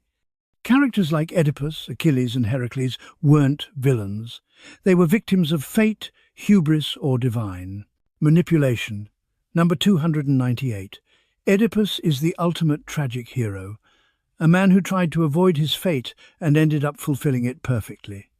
A prophecy said he would kill his father and marry his mother, so his parents abandoned him as a baby to die on a mountainside. Number 299. Oedipus was rescued and raised by the king and queen of Corinth, who never told him he was adopted. When an oracle repeated the prophecy to him as an adult, he fled Corinth to avoid killing the man he thought was his father. Number 300. On the road, Oedipus got into a fight with an older man at a crossroads and killed him. That man was King Laius of Thebes, his biological father. Prophecy Hasson, fulfilled by accident. The horror was only beginning. Number 301. Oedipus continued to Thebes, where a monster called the Sphinx was terrorizing the city. The Sphinx asked every traveller a riddle, and if they answered wrong, she devoured them. Number 302. The riddle was, what walks on 4 legs in the morning, 2 legs in the afternoon, and 3 legs in the evening? Oedipus answered correctly. Man, crawling as a baby, walking as an adult, and using a cane in old age. Number 303. The Sphinx, defeated by Oedipus's intelligence, threw herself off a cliff. The grateful citizens of Thebes made Oedipus their king and gave him their widowed queen, Jocasta, as his wife, who was, unbeknownst to everyone, his biological mother. Number 304. Oedipus and Jocasta lived happily for years and had 4 children together. Then a plague struck Thebes, and an oracle revealed it was caused by the unpunished murder of the previous king, Laius. Number 305. Oedipus vowed to find the murderer and punish them, launching an investigation. Slowly, horrifyingly, he uncovered the truth. He had killed his father and married his mother, exactly as the prophecy foretold. Number 306. When Jocasta realized the truth, she hanged herself. Oedipus, overcome with grief and horror, took the pins from her dress and stabbed out his own eyes, declaring that if he couldn't see the truth when it mattered, he didn't deserve to see at all. Number 307. Oedipus wandered Greece as a blind beggar, guided by his daughter Antigone, until he finally died at Colonus, a sacred grove where his suffering was said to end. His life was a masterpiece of unavoidable tragedy. Number 308. Antigone herself would later defy King Creon by giving her brother a proper burial, even though Creon had declared the body should rot as punishment for treason. She chose divine law over mortal law and was buried alive as punishment. Number 309. The Greeks were obsessed with fate versus free will. Could heroes change their destiny, or were they just puppets dancing to the gods' whims? Most myths suggested the latter. Prophecies always came true, usually because people tried to avoid them. Number 310. The Fates, also called the Moirai, were three ancient goddesses who controlled every mortal's lifespan. Clotho spun the thread of life. Lachesis measured its length, and Atropos cut it with her shears when the time came. Even Zeus couldn't overrule them. But gods had their own problems. Number 311. Prometheus, a titan who sided with Zeus during the war against Cronus, loved humanity and wanted to help them thrive, which put him at odds with Zeus, who saw mortals as disposable playthings. Number 312. When Zeus withheld fire from humanity, keeping them cold and helpless, Prometheus stole fire from Mount Olympus and gave it to mortals, teaching them metalworking, medicine, and astronomy. He basically jump-started human civilization. Number 313. Zeus was livid and ordered Prometheus chained to a rock in the Caucasus Mountains as punishment. Every day an eagle would come and eat his liver. Every night his liver would regrow. This torture lasted for thousands of years until Heracles eventually freed him. Number 314. But Zeus wasn't done punishing humanity for receiving fire. He ordered Hephaestus to create the first woman, Pandora, and gave her to Prometheus's brother, Epimetheus, as a gift, even though Prometheus had warned him never to accept gifts from Zeus. Number 315. Pandora came with a jar, mistranslated as box in later versions, that she was told never to open. But curiosity overwhelmed her, and she opened it, releasing all the evils into the world: disease, death, envy, hatred, and suffering. Only hope remained inside when she slammed the lid shut. Number 316. This story was the Greeks' explanation for why life is full of suffering. The gods literally created a woman designed to unleash misery on humanity as revenge. Sexist? Absolutely. Creative? Also yes. Number 317. Epimetheus's name means afterthought, while Prometheus means forethought. The Titan of hindsight married the woman who doomed humanity, a perfect match of poor decision-making. Number 318. The Amazons were a nation of warrior women who lived without men, training in combat from childhood. They removed one breast. Amazon means without breast. To draw bows more effectively, though this detail varies in sources and artwork. Number 319. The Amazons only interacted with men once a year for reproduction, then sent male children away and kept only daughters to train as warriors. They were the ultimate matriarchal society in a deeply patriarchal culture's mythology. Number 320. Queen Hippolyta led the Amazons and possessed a magical belt given to her by Ares. Heracles' ninth labour was to steal this belt, and depending on the version, he either killed Hippolyta or she gave it willingly before Hera caused a misunderstanding that led to battle. The gods had favourites among mortals, and mortals suffered for it. Number 321. King Midas of Phrygia once helped Dionysus's satyr companion Silenus, and as a reward Dionysus granted him one wish. Midas foolishly wished that everything he touched would turn to gold. Number 322. At first, Midas was thrilled. He turned sticks, stones, and flowers into gold. But then he tried to eat, and his food turned to gold. He tried to drink, and the water became solid gold in his mouth. When he hugged his daughter, she became a golden statue. Number 323. Midas begged Dionysus to take back the gift. The god, pitying him, told Midas to wash in the river Pactolus, which would cleanse the curse. The gold washed off Midas and into the river, which is why the Pactolus was famous for its gold deposits. Number 324. Midas later served as a judge in a music contest between Apollo and Pan. When Midas voted for Pan, Apollo punished him by giving him donkey ears. Midas hid them under a turban, but his barber discovered them, couldn't keep the secret, and whispered it into a hole in the ground. Reeds grew from the spot and whispered, "Midas has donkey ears," whenever the wind blew. Number 325. King Tantalus, son of Zeus, was invited to dine with the gods on Olympus.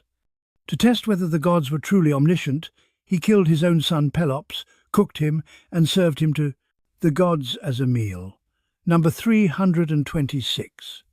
The gods immediately realized what had happened and were horrified, except for Demeter, who was distracted by grief over her missing daughter and accidentally ate part of Pelops's shoulder. The gods reassembled Pelops and brought him back to life, giving him an ivory shoulder to replace the missing part. Number 327. Tantalus was sent to Tartarus and given eternal punishment. He stood in a pool of water beneath a fruit tree, but whenever he bent to drink, the water receded, and whenever he reached for fruit, the branches pulled away. He was eternally hungry and thirsty, but could never satisfy either need, hence the word tantalize. Number 328. Niobe, queen of Thebes, had 14 children, and bragged that she was a better mother than Leto, who only had 2. This was a catastrophically stupid thing to say about the mother of Apollo and Artemis. Number 329. Apollo and Artemis, offended on their mother's behalf, killed all 14 of Niobe's children. With arrows, Apollo shot the 7 sons, Artemis shot the 7 daughters. Niobe wept so much she turned into stone, and even as a rock she continued to weep, forming a stream. Number 330. Hubris, excessive pride, was the most dangerous flaw a mortal could have. The gods would tolerate many things, but arrogance toward the divine was an instant death sentence, usually delivered in the most ironic way possible. The gods were petty, and mortals paid the price. Number 331. Arachne was the greatest weaver in the world, so talented that people said even Athena, goddess of crafts, couldn't match her skill. Arachne agreed and challenged Athena to a contest. Number 332. Athena appeared disguised as an old woman and warned Arachne not to compare herself to gods. Arachne ignored the warning, so Athena revealed herself and accepted the challenge. Number 333. Both wove magnificent tapestries. Athena's depicted the glory of the gods and the punishment of mortals who defied them, a clear warning. Arachne's tapestry depicted the gods' crimes, Zeus's rapes, Poseidon's violence, Apollo's cruelty, truths the gods didn't want told. Number 334. Athena's tapestry was flawless, but so was Arachne's, and Arachne's was more emotionally powerful because it was honest. Athena, enraged that she couldn't fault the work itself, tore it apart and struck Arachne with her shuttle. Number 335. Arachne, humiliated and terrified, tried to hang herself. Athena wouldn't let her die that easily. She transformed Arachne into a spider, condemning her to weave forever. The word arachnid comes from her name. Number 336. King Sisyphus of Corinth was the most cunning mortal who ever lived, so clever he even cheated death twice. When Thanatos, the personification of death, came for him, Sisyphus tricked him into demonstrating how the chains worked, then locked death himself in chains. Number 337. With death imprisoned, no one could die. Warriors were cut down in battle but kept fighting with their wounds. The old and sick suffered without release. Ares, god of war, was furious because war wasn't fun when no one died, so he freed Thanatos and dragged Sisyphus to the underworld. Number 338. But before dying, Sisyphus told his wife not to perform the proper burial rites. When he arrived in the underworld, he complained to Persephone that his wife had disrespected him and begged for permission to return to the living world to punish her, which she granted. Number 339. Once back in the land of the living, Sisyphus simply refused to return to the underworld, living for many more years. Eventually, Hermes dragged him back by force, and the gods devised a punishment to match his cleverness. Number 340. Sisyphus was condemned to roll a massive boulder up a steep hill for eternity. Every time he neared the top, the boulder would roll back down, and he'd have to start again. It was meaningless, endless labor, the perfect punishment for a man who thought he could outsmart fate itself. And speaking of eternal punishment, let's talk about Tartarus in detail. Number 341. Tartarus was the deepest pit of the underworld, reserved for the worst sinners and the enemies of the gods. It was so far below Hades' realm that an anvil dropped from the surface would take 9 days to reach it. Number 342. The walls of Tartarus were bronze, and it was surrounded by 3 layers of darkness. The hecaton chairs, the 100-handed giants, served as guards, making escape impossible. Number 343. Inside Tartarus, the Titans who fought against Zeus were imprisoned, along with mortals who committed crimes so heinous that even death wasn't punishment enough. Number 344. The 50 sons of Egyptus, who murdered their wives on their wedding night, except for one who spared his wife, were condemned to fill a leaky jar with water for eternity, a task that could never be completed. Number 345. Ixion, king of the Lapiths, tried to seduce Hera. Zeus created a cloud copy of Hera to test him, and when Ixion slept with the cloud, Zeus bound him to a flaming wheel that spun forever through the underworld as punishment for his lust. Number 346. The river Styx, which surrounded the underworld, was so sacred that even gods swore binding oaths on it. Breaking a Styx oath meant being stripped of divine power for 9 years, a fate worse than death for an immortal. Number 347. Charon, the ferryman of the dead, transported souls across the Styx, but only if they'd been buried with a coin to pay his fare. The Greeks placed coins on the eyes or in the mouths of corpses to ensure safe passage. Those without payment wandered the shores for 100 years. Number 348.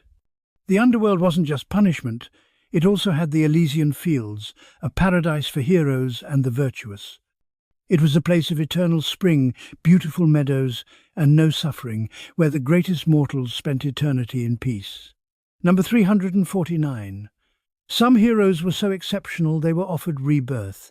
If a soul reached Elysium 3 times, they could choose to be reborn in the Isles of the Blessed, a place of permanent bliss beyond even Elysium. Number 350. Persephone, queen of the underworld, wasn't originally there by choice.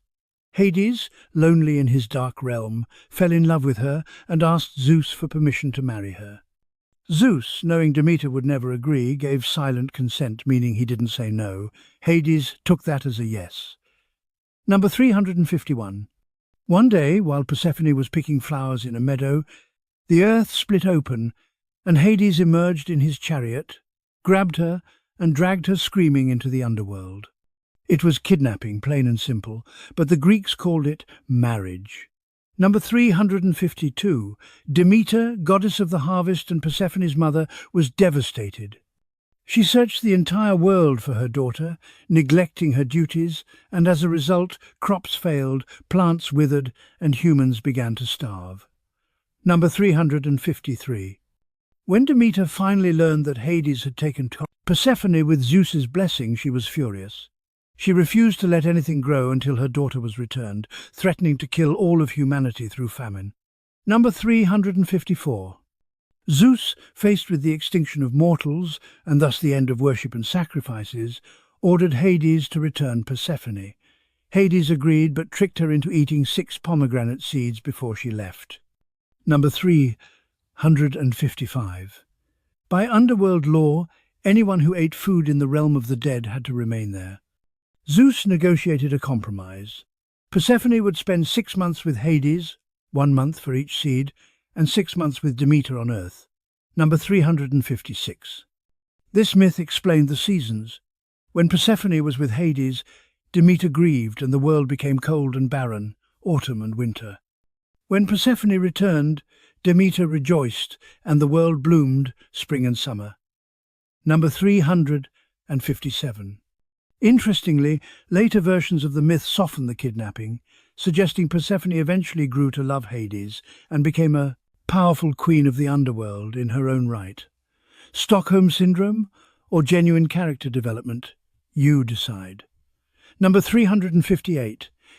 Hades, despite kidnapping his wife, was actually one of the more reasonable Olympians. He didn't cheat on Persephone constantly like Zeus and Poseidon did with their wives, and he ruled the underworld fairly. Number 359. The only time Hades cheated was with the nymph Minthe, who bragged she was more beautiful than Persephone. Persephone responded by turning Minthe into the mint plant, which people would step on forever. Don't insult the queen of the dead. Number 360. Another version says Demeter turned Minthe into mint, not Persephone. Either way, a woman was transformed into a plant for the crime of being attractive to a god. It's a recurring theme. Not all myths were about heroes and gods, some were about monsters. Number 361. The Chimera was a fire-breathing monster with the body of a lion, the head of a goat growing from its back, and a serpent for a tail. It terrorized the kingdom of Lycia until the hero Bellerophon was sent to kill it. Number 362. Bellerophon tamed Pegasus, the winged horse born from Medusa's blood, by using a golden bridle given to him by Athena. Together they attacked the Chimera from the air, where the beast couldn't reach them. Number 363. Bellerophon killed the Chimera by flying above it and dropping a lead-tipped spear into its mouth. The monster's fiery breath melted the lead, which poured down its throat and solidified in its stomach, killing it from the inside. Work smarter, not harder. Number 364. Bellerophon's success made him arrogant, and he tried to ride Pegasus up to Mount Olympus to join the gods. Zeus sent a gadfly to sting Pegasus, who bucked Bellerophon off, and the hero fell back to earth crippled and blind, living the rest of his life as a broken beggar. Number 365. The Greeks had a very specific message. Achieving greatness is fine, but trying to become a god is the fastest way to lose everything. Number 366. The Sphinx, the riddle-loving monster that terrorized Thebes before Oedipus defeated her, had the body of a lion, the wings of an eagle, and the face of a woman. She was beautiful and deadly, embodying the danger of intelligence without mercy. Number 367. Ladon was a 100-headed dragon that never slept, coiled around the tree bearing the golden apples of the Hesperides. Heracles killed it during his 11th labour, and Hera placed it in the sky as the constellation Draco. Number 368. Typhon was the most dangerous monster ever born, a creature so terrifying that even the Olympians fled in terror when he first appeared. He had 100 dragon heads, serpents for legs, and his body reached the stars. Number 369. Typhon was born from Gaia and Tartarus as revenge against Zeus for imprisoning the Titans. When Typhon attacked Olympus, most of the gods fled to Egypt and hid by transforming into animals. Only Zeus stood and fought. Number 370. The battle between Zeus and Typhon shook the earth so violently that mountains crumbled and seas boiled. Typhon managed to tear out Zeus's sinews, rendering him helpless, and hid them in a cave guarded by the dragon Delphine. And yet Zeus would rise again. Number 371. Hermes and Pan sneaked into the cave, stole back Zeus's sinews, and restored his strength. Zeus then unleashed his full power, bombarding Typhon with lightning bolts until the monster was driven back. Number 372.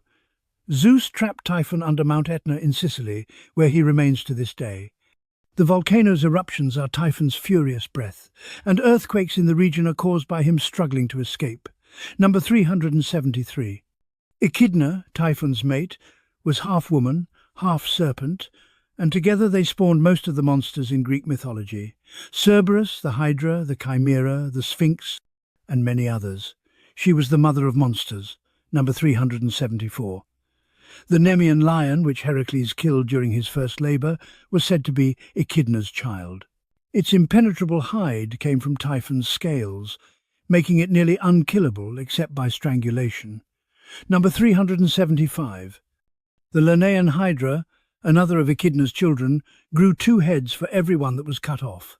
It was nearly immortal until Heracles discovered he could cauterize the stumps with fire, preventing regrowth. Number 376. The Hydra's blood was so poisonous that Heracles dipped his arrows in it, making them fatal with even the slightest scratch. This same poison would eventually kill him when Deianira used it on his shirt. Number 377. Medusa had 2 immortal Gorgon sisters, Stheno and Euryale, who mourned her death and hunted Perseus for revenge but never caught him. They remained on their island, alone, surrounded by the statues of those who'd tried to kill them and failed. Number 378. The Grey were three ancient sisters who shared one eye and one tooth among them, passing them back and forth. Perseus stole their eye while they were switching it, forcing them to reveal Medusa's location in exchange for its return. Number 379. The Cretan bull, which Heracles captured during his seventh labour, was either the bull that carried Europa to Crete or the one Pasiphae fell in love with and mated with to conceive the Minotaur. Either way, it had a rough life. Number 380. The Stymphalian birds had bronze beaks, metal feathers and toxic dung. They were sacred to Ares, which explains why they were so unpleasant. Heracles scared them into the air and shot them down during his sixth labour. Monsters weren't the only dangers in Greek mythology. Gods cursed mortals constantly. Number 381. The nymph Echo was cursed by Hera to only repeat the last words spoken to her because she distracted Hera with conversation while Zeus cheated on her. Echo could no longer speak her own thoughts, only echo others. Number 382. Echo fell in love with Narcissus, a beautiful youth who rejected everyone who loved him. She tried to confess her feelings, but could only repeat his words back to him, so he spurned her cruelly. Number 383. Echo wasted away from grief until only her voice remained, forever repeating sounds in caves and valleys. Meanwhile, Narcissus caught the attention of Nemesis, goddess of revenge. Number 384. Nemesis cursed Narcissus to fall in love with his own reflection in a pool. He became so obsessed with the beautiful face in the water that he refused to eat or sleep, eventually dying by the pool, gazing at himself. Number 385. From Narcissus's body, the narcissus flower grew, forever leaning toward water to see its reflection. The myth is the origin of the term narcissism. Number 386. King Lycaon of Arcadia tested Zeus by serving him human flesh at a banquet. Zeus, disgusted, transformed Lycaon into a wolf, the first werewolf in Western mythology. The word lycanthropy comes from his name. Number 387. The Danaids, the 50 daughters of King Danaus, were forced to marry their cousins, the 50 sons of King Aegyptus. On their wedding night, 49 of the daughters murdered their husbands as their father commanded. Only one, Hypermnestra, spared her husband because he respected her refusal to consummate the marriage. Number 388. As punishment for the murders, the 49 killer daughters were sent to Tartarus and forced to carry water in leaky jars forever, endlessly trying to fill a bath that could never be filled, eternal labour with no purpose. Number 389. Hypermnestra, who spared her husband, was put on trial for disobeying her father but was acquitted. She and her husband founded a dynasty, proving that mercy can be rewarded even in Greek mythology. Number 390. The Oracle of Delphi was the most important religious site in ancient Greece. Priestesses called Pythia would inhale vapours rising from a chasm in the earth and deliver prophecies from Apollo in cryptic, often terrifying riddles. The gods spoke through mortals, but their messages were never clear. Number 391. King Croesus of Lydia consulted the Aph, his Lydia, oracle before going to war with Persia. The oracle said, "If you cross the river, a great empire will fall." Croesus crossed the river and a great empire did fall, his own. Number 392. The oracle's prophecies were always true, but they were deliberately misleading. The Greeks believed fate was fixed, but the path to it was full of cruel twists. Number 393. The Pythia sat on a tripod over a chasm, breathing in ethylene gas that rose from the earth. Modern geologists confirmed this. The gas induced a trance state, and the priestess would speak in ecstatic, incoherent speech that priests would interpret and deliver as prophecy. Number 394. Some people tried to bribe or trick the oracle, but she couldn't be fooled. Apollo's sight was absolute. The gods always knew your questions before you asked them. Number 395. Delphi was considered the centre of the world. Zeus had released 2 eagles from opposite ends of the earth, and they met at Delphi, so he placed a stone called the Omphalos Navel there to mark the spot. Number 396. Before Apollo took over Delphi, it was sacred to Gaia, and a great serpent called Python guarded the site. Apollo killed Python and claimed the oracle for himself, renaming the priestesses Pythia in honor of the serpent he'd slain. Number 397. The Pythian Games, second only to the Olympics in importance, were held at Delphi every 4 years in honor of Apollo's victory over Python. They included athletic and artistic competitions, music, poetry and drama, alongside wrestling and racing. Number 398. The ancient Olympics were held in honor of Zeus at Olympia every 4 years. For the duration of the Games, all wars between Greek city-states were paused. The Olympic truce was sacred and unbreakable. Number 399. Olympic athletes competed naked, and only men were allowed to participate or even watch. Married women caught attending were thrown off a cliff. Unmarried women could watch, because the Greeks had very specific, bizarre rules about modesty. Number 400. The prize for winning an Olympic event wasn't money or gold, it was a wreath made from olive branches. The honor and glory were considered worth more than material wealth. Glory mattered more than gold in ancient Greece. Number 401. Milo of Croton, a legendary Olympic wrestler, won 6 Olympic victories and was said to have trained by carrying a newborn calf every day until it became a full-grown bull, at which point he could lift the bull over his head. Gradual strength training, ancient style. Number 402. Milo's death was as dramatic as his life. He tried to split a tree trunk with his bare hands, but his hands got stuck in the crack. Wild wolves found him trapped and devoured him. Even legends die. Number 403. The Spartans were famous for their military prowess and brutal training, but they were deeply religious and superstitious. They once arrived late to the Battle of Marathon because their religious laws forbade marching to war during a certain moon phase. Number 404. Spartan warriors who died in battle were honored, while those who survived by retreating were disgraced. Spartan mothers famously told their sons to come back with your shield or on it, meaning win or die trying. Number 405. Athens and Sparta, the two great powers of ancient Greece, were bitter rivals. Athens valued philosophy, arts and democracy. Sparta valued discipline, warfare and oligarchy. Their cultural differences fueled decades of conflict. Number 406. The Peloponnesian War between Athens and Sparta lasted 27 years and devastated Greece. Sparta won, but the war weakened all Greek city-states so much that they were eventually conquered by Macedonia. Number 407. Alexander the Great, king of Macedonia, claimed descent from Heracles on his father's side and Achilles on his mother's side. He carried a copy of the Iliad with him everywhere, considering Achilles his role model. Number 408. Alexander visited Troy during his conquest of Persia and ran naked around Achilles' tomb, laying a wreath on it and declaring that Achilles was lucky to have Homer to immortalize his deeds. Alexander wanted his own Homer, his own immortality through story. Number 409. When Alexander died at age 32, his empire fractured immediately, but Greek culture spread across the known world. Egypt, Persia, India, blending with local traditions to create Hellenistic civilization. Greek myths influenced Roman, Egyptian and Near Eastern religions for centuries. Number 410. The Romans adopted Greek mythology wholesale, renaming the gods. Zeus became Jupiter, Hera became Juno, Poseidon became Neptune, Ares became Mars, Aphrodite became Venus, and so on. The stories remained largely the same, just with new names.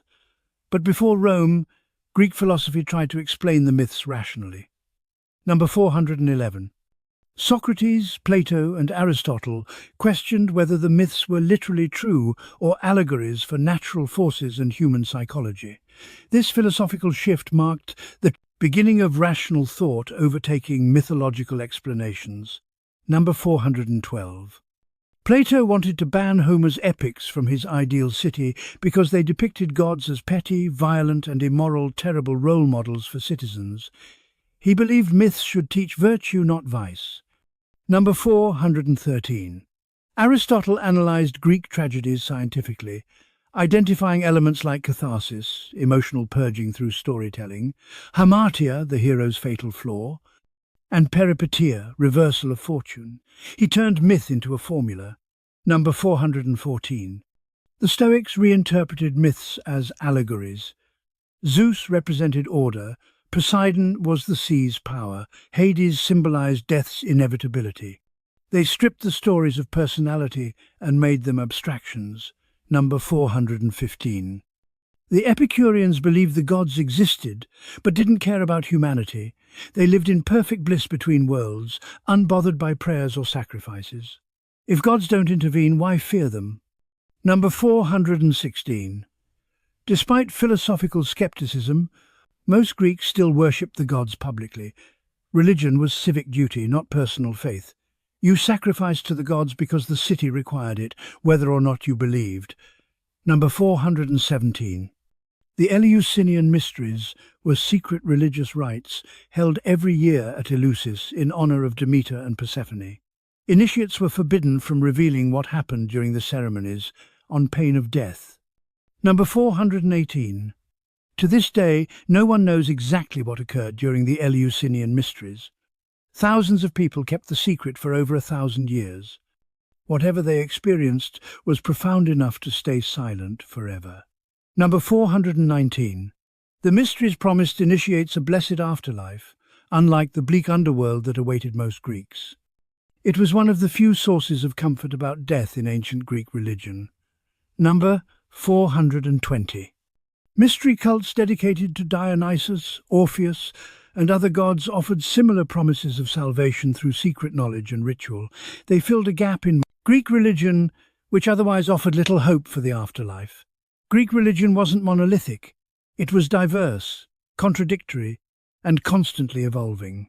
Number 421. Different city-states worshipped the same gods differently. Athena was the patron of Athens, but in Sparta, Ares was more important. In Corinth, Aphrodite had a major temple staffed by sacred prostitutes. Number 422. Temples weren't places of congregation like churches, they were houses for the gods' statues, where priests performed rituals and accepted sacrifices. Worshippers stood outside. Number 423. Animal sacrifice was central to Greek religion. Oxen, sheep, goats and pigs were slaughtered at altars, their meat cooked and shared in communal feasts. The gods received the bones and fat. Humans ate the good parts. Very practical. Number 424. The practice of burning bones and fat for the gods came from a myth. Prometheus once tricked Zeus into choosing the bones wrapped in fat instead of the meat, establishing forever that gods got the inedible parts of sacrifices. Number 425. Greeks poured libations, wine, oil or milk onto the ground before drinking, dedicating the first drops to the gods. It was a small daily ritual, acknowledging divine presence in every act. Number 426. Household worship was as important as public temples. Every Greek home had a small altar to Hestia, goddess of the hearth, and household gods called Lares and Penates, Roman terms. Greeks called them similar names. Number 427. Dreams were considered messages from the gods. People would sleep in temples, hoping for divine visions that would cure illness, reveal the future, or answer questions. This practice was called incubation. Number 428.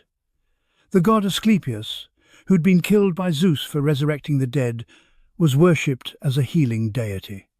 His temples functioned as ancient hospitals, where priests used medicine, surgery, and dream interpretation to treat patients. Number 429.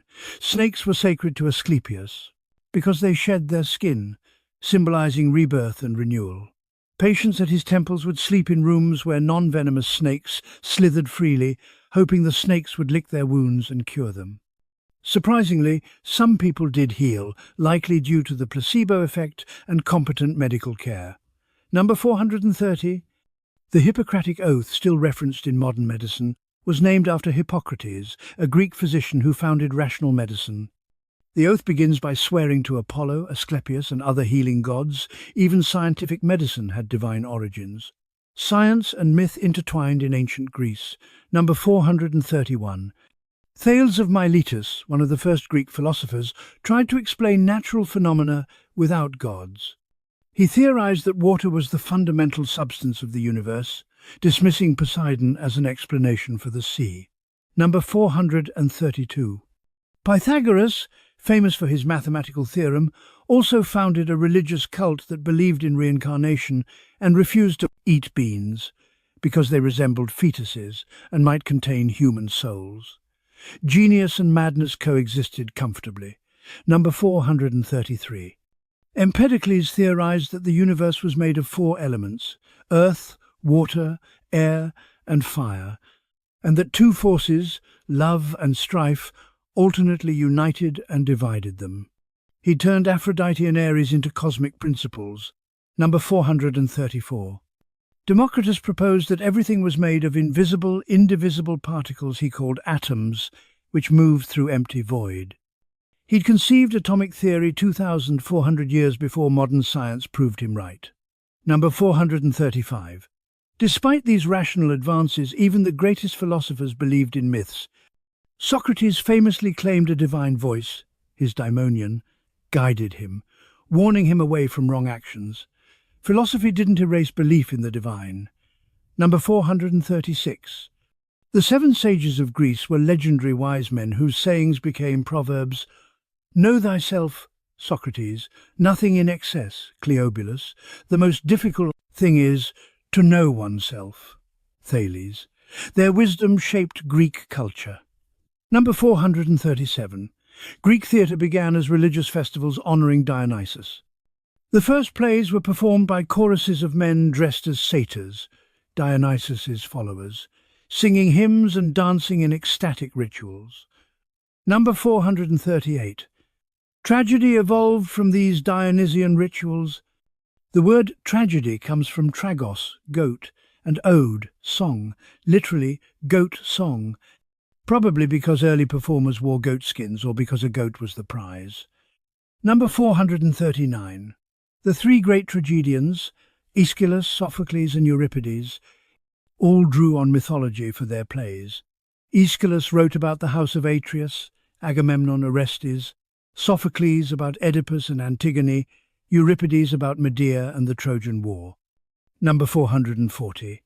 Plays were performed in open-air amphitheatres that could seat thousands. Actors wore masks to represent different characters and used exaggerated gestures so the audience in the back rows could follow the action. Theatre brought myths to life and made them communal experiences. Number 441. Aristophanes, the master of Greek comedy, mocked gods, heroes, politicians, and philosophers mercilessly. In the frogs, Dionysus himself is a cowardly buffoon. In the birds, humans trick the gods into surrendering power. Comedy treated nothing as sacred. Number 442. Audiences loved these comedies because they revealed the absurdity beneath the grand myths. Aristophanes showed that even gods could be ridiculous, even heroes could be foolish. Number 443. Theatre competitions were serious business. Playwrights competed for prizes at the City Dionysia Festival, and winning brought enormous prestige. Judges were chosen by lottery to prevent bribery, though it probably happened anyway. Number 444. Women weren't allowed to act in plays. All roles, including female characters, were performed by men in masks. Yet, many plays featured powerful female characters like Medea, Antigone, and Clytemnestra, suggesting complex attitudes toward gender. Number 445. The Amazons, those mythical warrior women, fascinated the Greeks precisely because they inverted gender norms. They represented both fear and admiration for female independence and power. Number 446. Hippolyta, queen of the Amazons, was sometimes said to have willingly married Theseus and given up her warrior life, a myth that reassured Greek men that even the fiercest women could be tamed by the right man. Number 447. Another version says Theseus kidnapped Hippolyta and the Amazons attacked Athens to rescue her. The battle was depicted on the Parthenon, equating Amazons with Persians, both foreign, dangerous, and ultimately defeated. Number 448. Atalanta, the great huntress and Argonaut, was often portrayed as too masculine, as if a woman's competence made her less female. Yet she was also described as beautiful, because Greek men couldn't imagine a capable woman who wasn't also attractive. Number 449. The Greeks loved contradictions. Women were weak but dangerous, irrational but cunning, subservient but powerful. Myths reflected these anxieties, letting culture work through its contradictions symbolically. Number 450. Helen of Troy embodies this contradiction perfectly. Was she a victim, kidnapped by Paris, or a willing adulteress who abandoned her husband? Different versions tell different stories, revealing Greek ambivalence about female agency. The Greeks asked questions without easy answers. Number 451. Was the Trojan War justified? Was it worth 10 years of slaughter and the destruction of a great city, all over one woman? The Iliad doesn't glorify war, it shows its brutality, its waste, its grief. Number 452. Homer's Achilles isn't purely heroic. He's petty, cruel, and driven by ego. He lets his friends die because of a personal grudge, then slaughters Trojans in a rage that terrifies even his allies. He's a warning, not a role model. Number 453. Hector, fighting to defend his home, is not curve, more sympathetic than Achilles, the invader seeking glory. Yet Hector dies, and Achilles achieves eternal fame. The Iliad is complicated about who deserves to win. Number 454. Homer's Odyssey is gentler, valuing cunning over strength, patience over rage.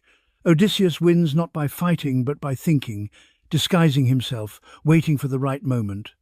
It's a different kind of heroism. Number 455. Penelope, Odysseus's wife, is also clever. She outwits the suitors for years using her weaving trick. The Odyssey suggests that intelligence is heroic regardless of gender, even if women's heroism looks different. Number 456. Yet Penelope's ultimate test is whether she stays faithful to a husband who's been gone 20 years, while Odysseus sleeps with Circe and Calypso guilt-free. Double standards were baked into mythology. Number 457. The Greeks were aware of these double standards. That's why Medea's speech in Euripides' play is so powerful. She points out that men abandon their families for glory, but women are called monsters for doing the same. Number 458. Euripides was the most controversial tragedian because he questioned traditional values. His plays asked, are the gods just? Is revenge right? Are heroes truly noble? He didn't provide answers, only discomfort. Number 459. In Euripides, The Trojan Women, the focus is on the survivors of Troy, enslaved women grieving their dead husbands and children, dragged away as war prizes. War's glory is shown as horror from the loser's perspective. Number 460. Hecuba, Queen of Troy, loses everything. Her husband murdered, her sons killed, her daughters enslaved, her city burned. She curses the gods for their cruelty and indifference. The play offers no comfort, no justification, only suffering. Greek tragedies didn't promise happy endings. Number 461. The Greeks didn't believe in karma or cosmic justice. Good people suffered, bad people prospered, and the gods didn't care about fairness. The only justice was what humans created themselves. Number 462. That's why Athena, creating the first court to try Orestes, was so revolutionary. It suggested that humans could create justice systems better than divine vengeance. Law replaced fate. Number 463. The concept of hybris, excessive pride that leads to downfall, wasn't about offending gods. It was about losing perspective, forgetting your mortality, overreaching your limits. It was a psychological observation. Number 464. Nemesis, goddess of retribution, didn't punish evil, she punished those who had too much good fortune, bringing them back down to balance. The universe preferred equilibrium over justice. Number 465. This worldview is dark but freeing. If the universe isn't fair, you're not being punished for secret sins when bad things happen. Suffering isn't meaningful, it's just random. Number 460. 6.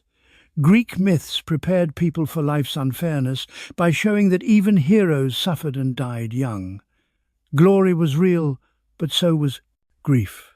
You could be brave, wise and strong and still lose everything. Number 467. The concept of the tragic flaw is often misunderstood. Hamartia doesn't mean character defect, it means missing the mark, like an archer's arrow going astray. Tragedy isn't punishment for being bad, it's the result of being imperfect. Number 468. Oedipus's flaw wasn't arrogance, it was simply being human, acting on incomplete information, trying his best and failing anyway. That's the true horror. You can do everything right and still be destroyed. Number 469. Greek tragedy was cathartic.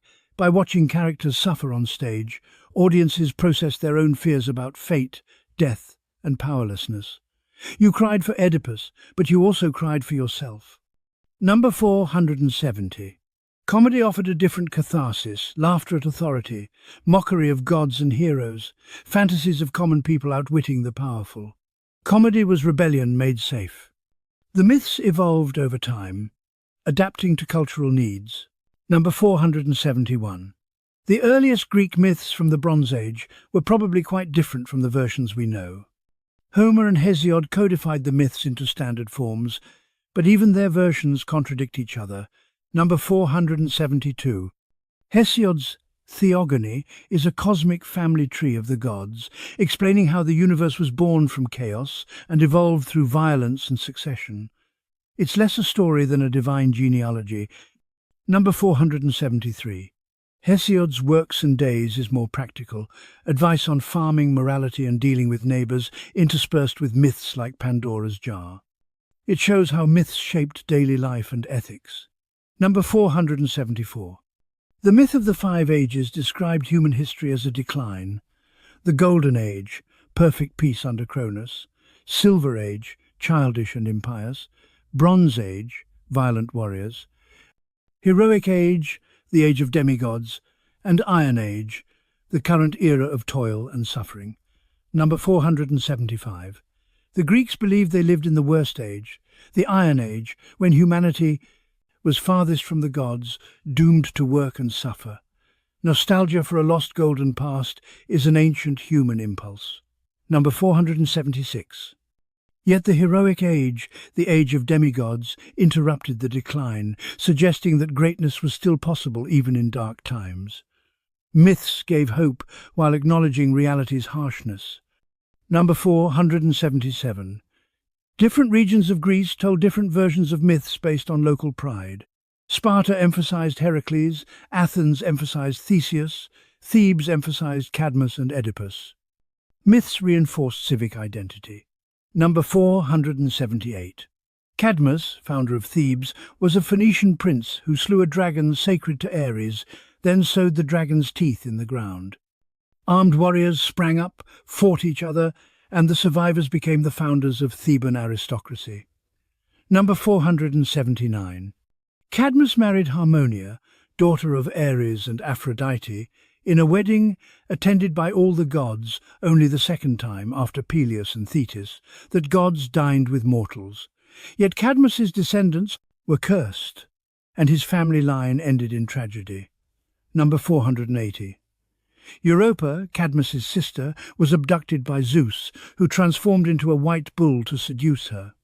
He carried her across the sea to Crete, where she became queen and gave birth to Minos, Rhadamanthus and Sarpedon, mixing Phoenician and Greek mythology. Myths travelled across cultures and blended. Number 481. The Phoenicians, Egyptians and Near Eastern cultures influenced Greek myths heavily. Many Greek gods have parallels. Zeus resembles the Canaanite Baal, Aphrodite resembles Ishtar divided by Astarte, Heracles resembles Gilgamesh. Number 482. The flood myth, Deucalion and Pyrrha, surviving a world-destroying deluge sent by Zeus, clearly parallels Mesopotamian flood stories like Gilgamesh and Noah's Ark. Myths were international, adapted locally. Number 483. Deucalion and Pyrrha repopulated the earth by throwing stones over their shoulders, which transformed into people. The stones Deucalion threw became men, and Pyrrha's became women. Humanity reborn from the bones of the earth. Number 484. The Greeks borrowed but also innovated. They psychologized their myths, making gods and heroes emotionally complex, turning cosmic battles into family drama, adding moral ambiguity to black and white stories. Number 485. Greek myths influenced Roman mythology, which influenced Christianity. Hell's imagery owes much to Tartarus, heavens to Elysium. They influenced medieval literature, Renaissance art, Enlightenment philosophy, romantic poetry, and modern pop culture. Number 486. Freud named the Oedipus complex after the king who killed his father and married his mother, using Greek myth to describe subconscious desires. Jung used Greek archetypes, the hero, the shadow, the anima, to map the psyche. Myths became psychology. Number 487. Movies, books, and TV shows endlessly retell Greek myths. Percy Jackson, God of War, Hadestown, Circe, Disney's Hercules. The stories remain compelling because they deal with timeless human struggles, love, death, identity, power. Number 488. The phrase Achilles' heel means a fatal weakness. Pandora's box means unleashing unstoppable problems. Herculean task means nearly impossible challenge. Greek mythology saturates our language even when we don't realize it. Number 489. The Western concept of the hero's journey, ordinary person called to adventure, facing trials, returning transformed, comes directly from Greek myths like Odysseus, Perseus, and Jason. Joseph Campbell codified it, but the Greeks invented it. Number 490. Greek myths taught the Greeks, and us, to question authority, embrace complexity, accept uncertainty, and laugh at pretension. They're subversive even when they seem traditional. The myths weren't meant to be comfortable. Number 491. The gods weren't omnipotent or omniscient. Zeus could be tricked, Hera could be outmaneuvered, Poseidon could be defeated. Divine power had limits, which made the gods more believable and relatable. Number 492. The gods weren't omnibenevolent. They helped mortals when it benefited them, ignored prayers when bored, punished innocents for petty reasons. Greek religion didn't promise a loving deity, only powerful and capricious ones. Number 493. This lack of divine benevolence made Greek ethics human-centered. Since you couldn't rely on gods to be fair, you had to create justice yourself through law, reason, and community. Number 494. The concept of xenia, guest friendship, was sacred. Hosts must treat guests well, and guests must respect hosts. Breaking xenia brought divine punishment, but the punishment was delayed and indirect. Humans enforced morality daily. Number 495. Zeus was called Zeus Xenios, Zeus of hospitality, because even he, king of the gods, respected xenia. The gods might be cruel, but they upheld certain cosmic rules. Number 496. The worst crimes in Greek culture were killing a guest, killing a suppliant, someone begging for mercy, and killing kin. These acts violated the fundamental bonds that held society together. Number 497. Medea's murder of her own children was unthinkable horror, not because the gods said so, but because it shattered the parent-child bond. Her revenge was perfect because it destroyed Jason emotionally, but it also destroyed her. Number 498.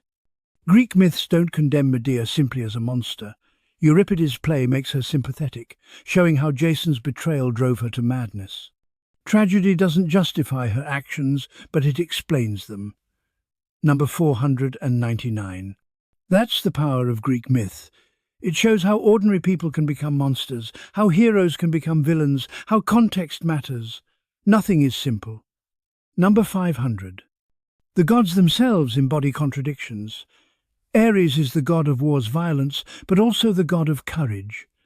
Aphrodite is the goddess of love, but also lust and manipulation.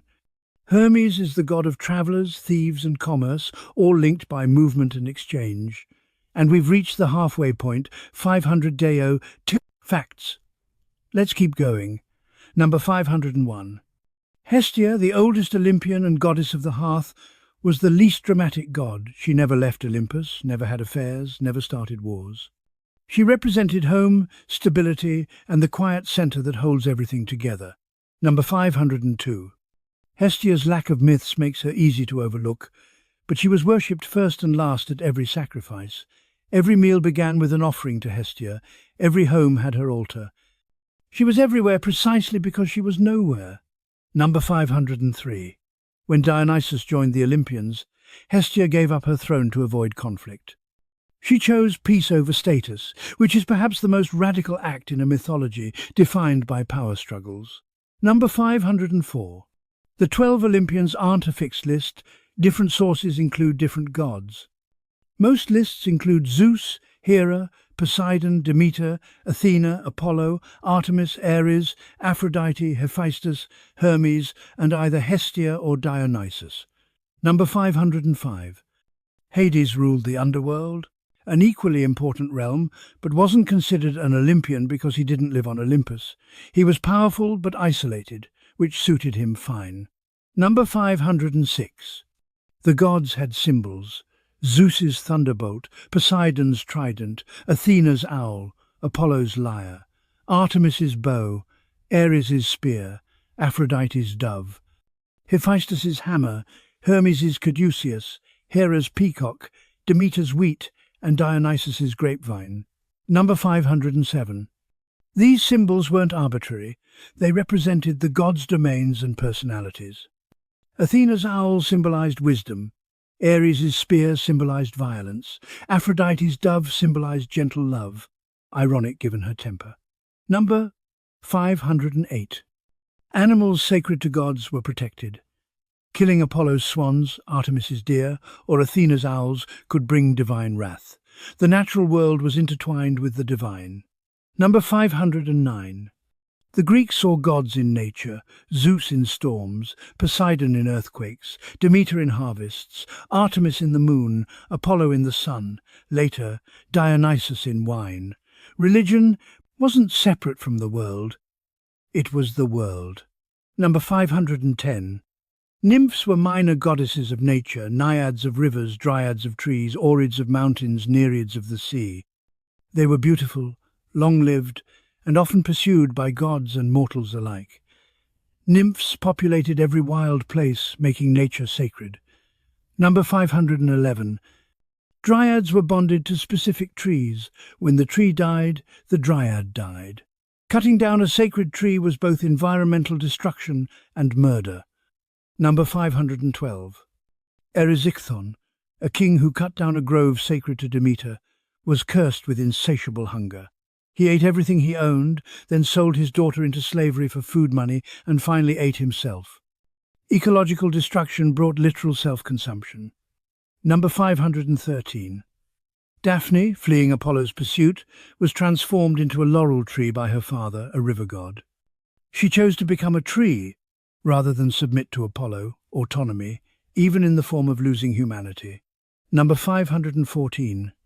Nymphs often fell victim to God's lust. Callisto, a follower of Artemis, was raped by Zeus, disguised as Artemis herself in some versions. When she became pregnant, Artemis expelled her from her virgin hunting party, and Hera later transformed her into a bear. Number 515. Callisto's story shows mythology's cruelty to victims. She was punished for being raped, first by Artemis, who valued virginity over justice, then by Hera, who blamed the victim instead of Zeus. The gods failed her completely. Number 516. Zeus eventually transformed Callisto into the constellation Ursa Major, the Great Bear, and her son into Ursa Minor. Death became immortality in the stars, but it was cold comfort for a life destroyed. Number 517. Echo was a nymph who talked too much. She would distract Hera with long conversations while Zeus had affairs. When Hera discovered this, she cursed Echo to only repeat the last words others said. Freedom of speech became a prison of repetition. Number 518. Echo fell in love with Narcissus, a beautiful young man, but could only repeat his words. When he rejected her, she wasted away until only her voice remained, literally an echo. Love without reciprocation became pure sound without substance. Number 519. Narcissus, meanwhile, fell in love with his own reflection in a pool and died staring at it, unable to look away. The gods transformed him into the narcissus flower, forever bent toward the water. Self-obsession became self-destruction. Number 520. The irony? Echo and Narcissus were both punished for different forms of the same thing, loving something they couldn't truly have. The gods saw poetry in their suffering. The natural world was full of tragedy transformed into beauty. Number 521. The Muses were 9 goddesses who inspired all creative arts: Calliope, epic poetry; Clio, history; Erato, love poetry; Euterpe, music; Melpomene, tragedy; Polyhymnia, hymns; Terpsichore, dance; Thalia, comedy; and Urania, astronomy. Number 522. Without the Muses, humans couldn't create art. Writers would stare at blank pages, musicians would forget melodies, poets would lose their words. Creativity was divine intervention, not human achievement alone. Number 523. The Muses were daughters of Zeus and Mnemosyne, memory. Which makes perfect sense. Art requires both divine inspiration and the memory of what came before. You can't innovate without knowing the past. Number 524. The Muses lived on Mount Helicon, where the spring Hippocrene flowed, created by Pegasus's hoof striking the ground. Drinking from it granted poetic inspiration. The Greeks believed even geography could make you creative. Number 525. The Sirens, often confused with mermaids, were originally depicted as half-bird, half-woman creatures whose songs lured sailors to their deaths on rocky shores. They weren't seducing men with beauty, they were weaponizing music itself. Number 526. The Sirens' songs didn't promise sex or treasure, they promised knowledge. They sang everything that happens on the fertile earth, offering complete understanding. Men died, chasing omniscience, not pleasure. Number 527. Odysseus famously had his crew plug their ears with beeswax while he had himself tied to the mast so he could hear the sirens but not steer toward them. He wanted knowledge without consequences, the first recorded case of having your cake and eating it too. Number 528. Orpheus defeated the sirens not by avoiding them but by outplaying them. His lyre music was so beautiful it drowned out their song entirely. Sometimes the only way to defeat art is with better art. Number 529. The Sirens' origin story varies, but one version says they were companions of Persephone who were punished for failing to prevent her abduction. They searched for her endlessly, which explains why their songs are described as mournful. They're mourning their lost friend for eternity. Number 530. Eventually, the Sirens were prophesied to die when someone heard their song and survived. After Odysseus succeeded, they threw themselves into the sea. Even immortal creatures had breaking points. And prophecy shaped everything in Greek mythology. Number 531. The Oracle of Delphi was the most famous prophetic site in Greece, where the Pythia, high priestess, would enter a trance and speak Apollo's prophecies. Kings travelled across the Mediterranean to hear her cryptic predictions. Number 532. The Pythia sat on a tripod over a crack in the earth, inhaling vapours that induced her trance state. Modern geology suggests volcanic gases, ethylene perhaps, genuinely altered her consciousness. The Greeks accidentally drugged their prophets. Number 533. The prophecies were famously ambiguous. When Croesus asked if he should attack Persia, the oracle said, "If you cross the river, a great empire will fall." He attacked. His own empire fell. The prophecy was technically correct. Number 534. This ambiguity wasn't a bug, it was a feature. The gods gave you information but required you to interpret it correctly. Wisdom wasn't about knowing the future, it was about understanding the present well enough to navigate what was coming. Number 535. Apollo himself established Delphi by killing Python, a massive serpent that guarded the site. The Pythia's title comes from Python. She channeled the power Apollo took by conquest. Number 536. Delphi's motto, inscribed at the temple's entrance, was "Know thyself, not know the future." Self-awareness was more valuable than prophecy. Number 537. The second motto was nothing in excess, which is ironic considering the gods themselves were excessive in everything they did. Do as I say, not as I do, apparently. Number 538. The oracle never gave specific instructions, only patterns and warnings. When Athens asked how to defend against Persia, she said, "The wooden wall shall save you." They debated for days. Some said reinforce the city walls, others said use wooden ships. Themistocles chose ships and won the Battle of Salamis. Number 539. Prophecies in Greek mythology almost always come true, but never how you expect. Trying to avoid prophecy usually causes it, like Oedipus's parents abandoning him specifically because of a prophecy which created the exact circumstances that fulfilled it. Number 540. Cassandra, daughter of Troy's king, was given the gift of prophecy by Apollo when he tried to seduce her. She accepted the gift, then rejected him anyway, so Apollo cursed her to never be believed. Prophecy without credibility is just madness. Number 541. Cassandra predicted Troy's fall, warned against the Trojan horse, and foresaw her own death, but no one believed her until it was too late. She spent her life watching preventable disasters unfold while being called crazy. Number 542. After Troy fell, Cassandra was taken as a war prize by Agamemnon. She prophesied his murder and her own when they reached Greece. He laughed at her. Hours later, his wife Clytemnestra killed them both. Cassandra's last thought was probably, "I told you so." Number 543. The Moirai, or Fates, Clotho, Lachesis and Atropos, controlled every mortal's lifespan.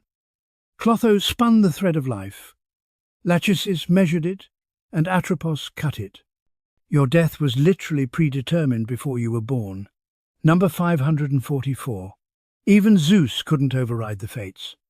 When Sarpedon, his son, was fated to die at Troy, Zeus wept but allowed it to happen. Fate was above even the king of the gods. Number 545. Or was it? Some myths suggest Zeus could change fate but chose not to, preserving cosmic order. Others say fate was absolute. The Greeks themselves debated whether free will existed. Number 546. This ambiguity made their philosophy profound. If fate is absolute, are we responsible for our actions?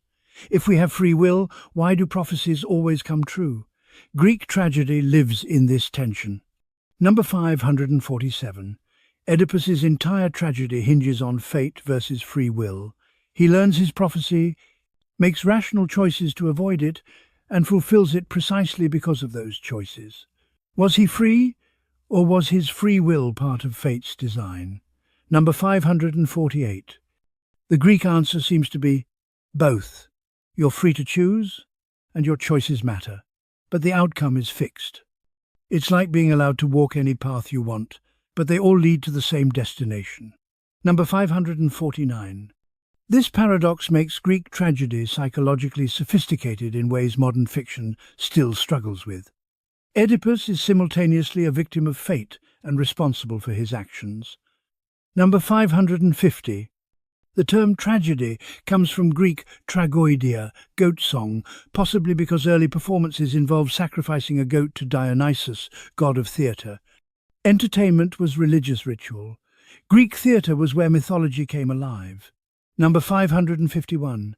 Greek plays were performed during religious festivals, especially the Dionysia in Athens. Theatre wasn't entertainment separate from worship, it was worship itself.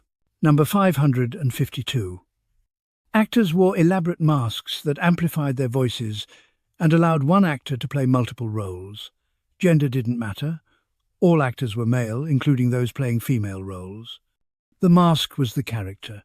Number 553. The theatre at Epidaurus, built in the 4th century BCE, seated 14,000 people and had acoustics so perfect you could hear a coin drop from the top row. The ancient Greeks understood architecture and sound in ways that still impress engineers today. Number 554. Greek tragedies followed specific structures: prologue, parados, chorus entrance, episodes, scenes, and exodus, conclusion. The chorus, representing ordinary citizens, commented on the action like a narrator, asking questions the audience was thinking. Number 555. The chorus was crucial because it represented moral perspective. When Medea killed her children, the chorus's horror showed that even in a world of divine chaos, some acts were universally condemnable. Number 556. Aristotle defined tragedy as a story featuring a protagonist of high status whose downfall is caused by hamartia, often translated as tragic flaw but more accurately missing the mark. The hero makes an understandable mistake with catastrophic consequences. Number 557. Catharsis, emotional purging through pity and fear, was tragedy's purpose. You watched Oedipus suffer, felt his pain, and left the theatre emotionally cleansed. Shared suffering created communal healing. Number 558. Comedy was equally important. Aristophanes' plays mocked politicians, philosophers, and even the gods themselves. Free speech was built into religious festivals. You could say anything on stage, even heresy, because it honored Dionysus. Number 559. In The Frogs, Aristophanes literally has Dionysus descend to the underworld to retrieve a dead playwright because contemporary theatre has gotten so bad. Imagine roasting your entire generation's art scene in a play performed at a religious festival. Number 560. Theatre masks were often exaggerated. Comedy masks had huge smiling mouths. Tragedy masks had downturned expressions. This wasn't primitive design, it was intentional, making emotions visible to 14,000 people without microphones. And theatre was just one way Greeks honoured their gods. Number 561. The Olympic Games, founded in 776 BCE, were held in honour of Zeus every 4 years. Athletes competed naked, the word gymnasium comes from gymnos, meaning naked, to showcase the human form as divine art. Number 562. The Olympic truce, Ikacheria, required all Greek city-states to cease warfare during the Games. For a few weeks every 4 years, war stopped so people could watch sports. Athletics were more sacred than conquest. Number 563. Winning at Olympia brought glory not just to the athlete, but to their entire city. Victors were treated like heroes, given free meals for life, immortalized in poetry. Some cities knocked holes in their walls, so winning athletes could enter without using the gates, showing they made the city more defensible by their glory alone. Number 564. The original Olympic events included running, long jump, shot put, javelin, discus, wrestling, boxing, pancration, mixed martial arts with almost no rules, and chariot racing. The marathon didn't exist, that's a modern invention, inspired by the messenger who ran from Marathon to Athens in 490 BCE. Number 565. Pancration was brutal. You could punch, kick, grapple, choke, or break bones. The only illegal moves were biting and eye gouging. Matches ended when someone submitted or died. It was consecrated violence. Number 566. Women were forbidden from attending the Olympic Games on pain of death, with one exception. Priestesses of Demeter could watch because Demeter was honoured alongside Zeus. Number 567. But women had their own games, the Heraia, dedicated to Hera, where young women competed in foot races. Winners received olive crowns and a portion of a cow sacrificed to Hera, separate but significant. Number 568. Cynisca, a Spartan princess, became the first woman to win at Olympia by entering the chariot race. The trick? Owners, not drivers, were declared winners of chariot races. She never drove, but she owned the horses and claimed victory. She found the loophole and exploited it brilliantly. Number 569. The Pythian Games, held at Delphi in honour of Apollo, were nearly as prestigious as the Olympics. They included musical and poetry competitions alongside athletics because Apollo valued art as much as strength.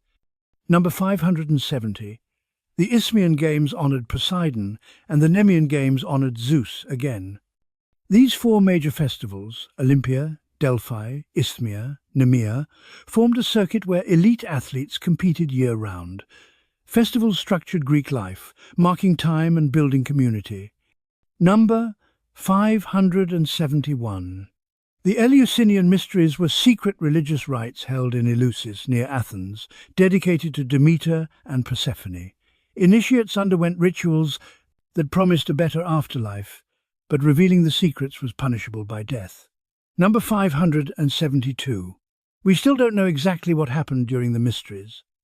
Thousands of people were initiated over 1,000 years, and almost nobody broke the silence. That's impressive information security. Number 573. What we do know: initiates fasted, drank the kykeon, a barley drink possibly containing psychoactive ergot fungus, basically ancient LSD, witnessed secret visions, and emerged transformed, believing they'd glimpsed the divine. Number 574. The Mysteries promised initiates wouldn't end up in asphodel after death, they'd go somewhere better. Greek religion normally didn't promise rewards for virtue, but the Mysteries were an exception, essentially a mystery cult version of salvation. Number 575.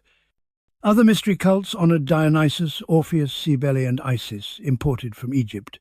These cults offered personal relationships with gods, emotional catharsis, and promises of afterlife rewards, essentially proto-Christianity in structure. Number 576. Orphism, based on the mythical poet Orpheus, taught reincarnation. Your soul cycled through multiple lives, and living virtuously let you escape the cycle. This was radical. Most Greeks believed you got one life and one afterlife in Hades. End of story. Number 577. Pythagoras, the mathematician, was also a religious cult leader who taught reincarnation and banned eating beans because he believed they contained reincarnated souls. Genius mathematician, absolutely bizarre mystic. Number 578. Dionysian mystery cults involved ecstatic dancing, wine and maenads. Women who entered religious frenzy danced wildly and sometimes allegedly tore animals apart with their bare hands.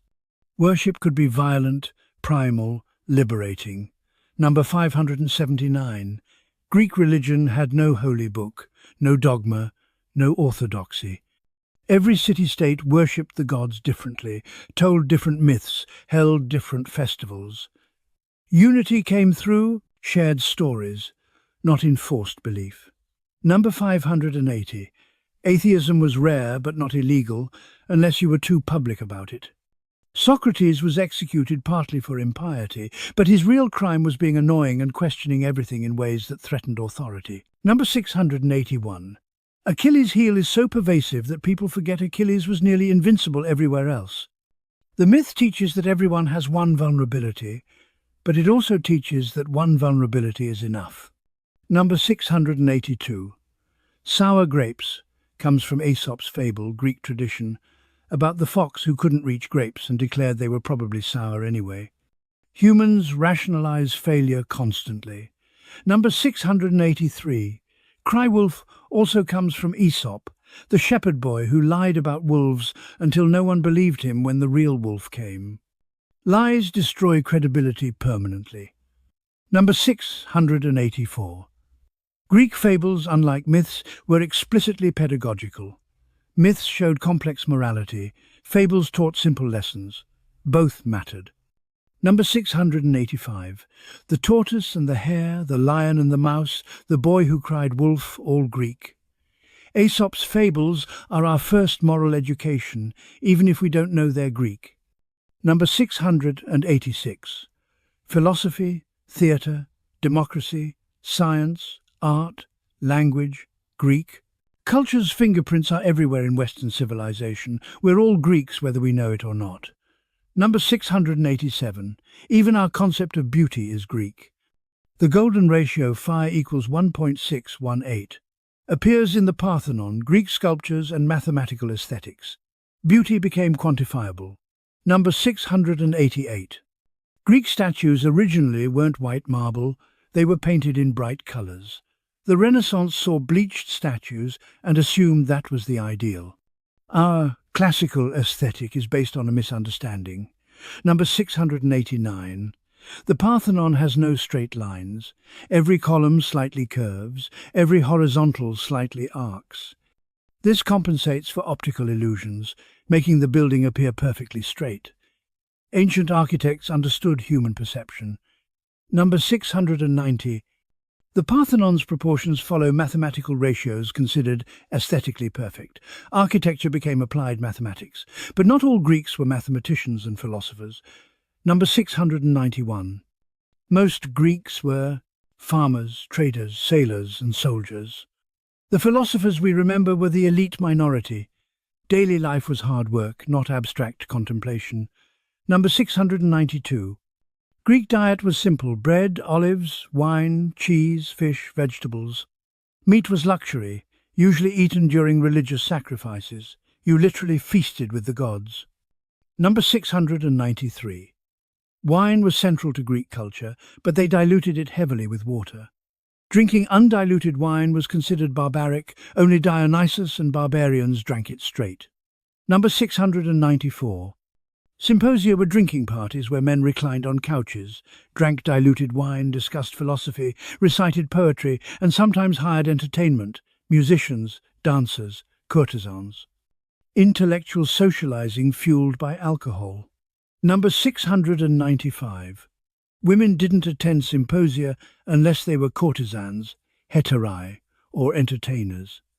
Respectable women stayed home, managing the household and raising children. Number 696. Greek women had limited rights.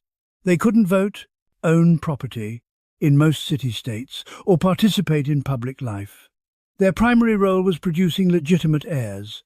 Number 697. Yet Greek mythology featured powerful goddesses: Athena, Hera, Artemis, Demeter. The divine world offered women power the human world denied. Number 698. And mythological women resisted. Medea, Clytemnestra, Antigone, the Amazons, they defied patriarchal control, often violently. Mythology gave voice to suppressed rage. Number 699. Sappho, the poet from Lesbos, 6th century BCE, wrote passionate love poetry to women. She was celebrated in antiquity, though most of her work is now lost. The words sapphic and lesbian come from her. Number 700. Greek sexuality was more fluid than Victorian scholars wanted to admit. Homosexual relationships between older and younger men, Erastes and Eromenos, were socially accepted in Athens, especially as mentorship. Gender and sexuality in ancient Greece defy modern categories. Number 701. Achilles and Patroclus's relationship was debated even in antiquity. Homer never explicitly calls them lovers, but later Greeks, including Plato, assumed they were. The ambiguity is itself revealing. Number 702. The Sacred Band of Thebes was an elite military unit composed of 150 male couples. The idea was that lovers would fight harder to protect each other. They were undefeated until Philip II of Macedon destroyed them. Number 703. When Philip saw their corpses lying together, he reportedly wept, saying, "Let no one speak ill of these men." Even enemies respected love, fueled courage. Number 704. Apollo loved both men and women. Daphne, who rejected him, Cassandra, who rejected him. Hyacinthus, a beautiful youth he accidentally killed with a discus, and Cyrene, a huntress he abducted. Number 705. Hyacinthus's death was tragic. Apollo and Hyacinthus were throwing a discus when either Apollo's throw or Zephyrus's jealous wind killed the boy. Apollo transformed his blood into the hyacinth flower. Love created beauty from grief. Number 706. Zeus's lovers included women and men. Ganymede, a beautiful Trojan prince, was abducted by Zeus in eagle form to be cupbearer to the gods. Catamite, a word for a young male lover, comes from Ganymede's name. Number 707. Dionysus was often depicted as androgynous or effeminate. Long hair, flowing robes, sensual rather than martial. He represented fluidity in gender, sexuality, and consciousness. Number 708. Hermaphroditus, child of Hermes and Aphrodite, fused with a nymph who fell in love with him, becoming both male and female. The myth acknowledges gender fluidity existed conceptually, even if ancient society didn't accommodate it. Number 709. Tiresias, the blind prophet, lived as both man and woman. Zeus and Hera debated who enjoyed sex more. Tiresias, having experienced both, said women did. Hera, offended, blinded him. Zeus compensated with prophetic sight. Number 710. Gender-bending myths suggest Greeks recognized gender as complex, even if social structures remained rigid. Mythology explored possibilities society couldn't accommodate, and mythology explored death more than anything else. Number 711. Greeks were obsessed with mortality. Their myths, tragedies, and philosophy constantly confronted death's inevitability. Immortality was reserved for gods. Humans got glory and memory. Number 712. Kleos, glory, was immortality's substitute. If your deeds were remembered in song and story, you lived forever. That's why Achilles chose glory over long life. Number 713. The Iliad ends not with Achilles' death, but with Hector's funeral. Homer emphasizes loss, grief, and memory, the human response to death over the glory of killing. Number 714. Priam, Hector's father, begged Achilles for his son's body. Achilles, remembering his own father, wept with Priam, enemy mourning enemy. Shared grief transcended conflict. Number 715. This moment is the Iliad's moral center. War is brutal, death is tragic, and enemies are human. Glory doesn't erase suffering. Number 716. The Odyssey explores survival, return, and identity. Odysseus wants to go home, not to die gloriously. It's a profoundly different epic valuing life, family, and cunning over heroic death. Number 717. When Odysseus visits the underworld, Achilles' ghost tells him, "I'd rather be a slave among the living than king among the dead." The greatest warrior regrets choosing glory over life. Number 718. That line haunts Greek thought. Glory is cold comfort when you're dead. Life, however hard, beats death. Number 719. Yet Greeks also celebrated beautiful deaths. Dying young and beautiful, like Achilles, meant you'd be remembered at your peak. Aging meant decline and obscurity. Number 720. Tithonus, Aurora's lover, was granted immortality but not eternal youth. He aged forever, shriveling into a cricket. Immortality without youth is horror. Life required death to have meaning. Number 721. This paradox, death makes life precious, runs through Greek philosophy. If you lived forever, nothing would matter. Mortality creates urgency, meaning, and value. Number 722. The Stoics taught amor fati, love your fate, including death. Accept mortality, live virtuously, and face death calmly. Philosophy as preparation for dying. Number 723. Socrates exemplified this. He faced execution with curiosity, discussing the soul's immortality, maybe, while drinking hemlock. Death as final philosophical question. Number 724. Epicureans argued death isn't bad because when you're dead you don't exist to experience badness. When we exist, death is not yet present, and when death is present, we do not exist. Logical comfort. Number 725. But humans aren't purely logical. We fear non-existence, loss, and leaving loved ones. Philosophy can rationalize death. It can't eliminate grief. Number 726. Greek funerary practices honored the dead. Bodies were washed, dressed, mourned, cremated or buried, and commemorated. Proper burial was sacred. Denial of burial was ultimate dishonor. Number 727. Antigone risked death to bury her brother Polynices, whom King Creon declared a traitor unworthy of burial. Her defiance, divine law over human law, questioned authority's legitimacy. Number 728. Creon's refusal to bury Polynices brought catastrophe. His son, engaged to Antigone, and wife both committed suicide. Hubris and cruelty destroyed his family. The gods punished him through loss. Number 729. Proper burial ensured the soul could cross the Styx and enter Hades. Without burial, souls wandered eternally as restless ghosts. The living owed the dead this final duty. Number 730. Grave goods, coins, pottery, weapons, jewelry were buried with the dead for use in the afterlife. Even if the afterlife was grey and joyless, the dead still needed provisions. Death rituals affirmed community and continuity. Number 731. Mourning was public and dramatic.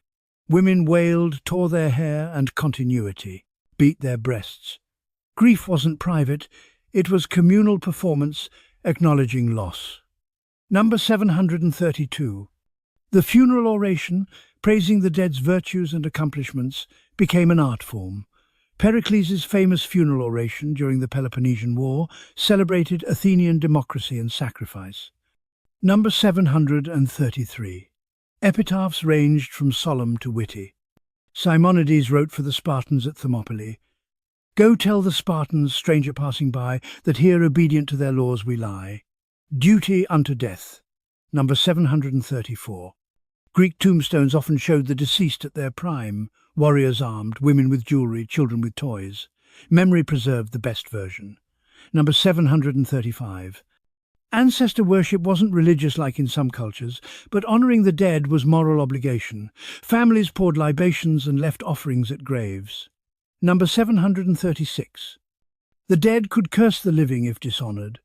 Graves inscribed, "Do not disturb," warned against desecration. Even buried, the dead had power.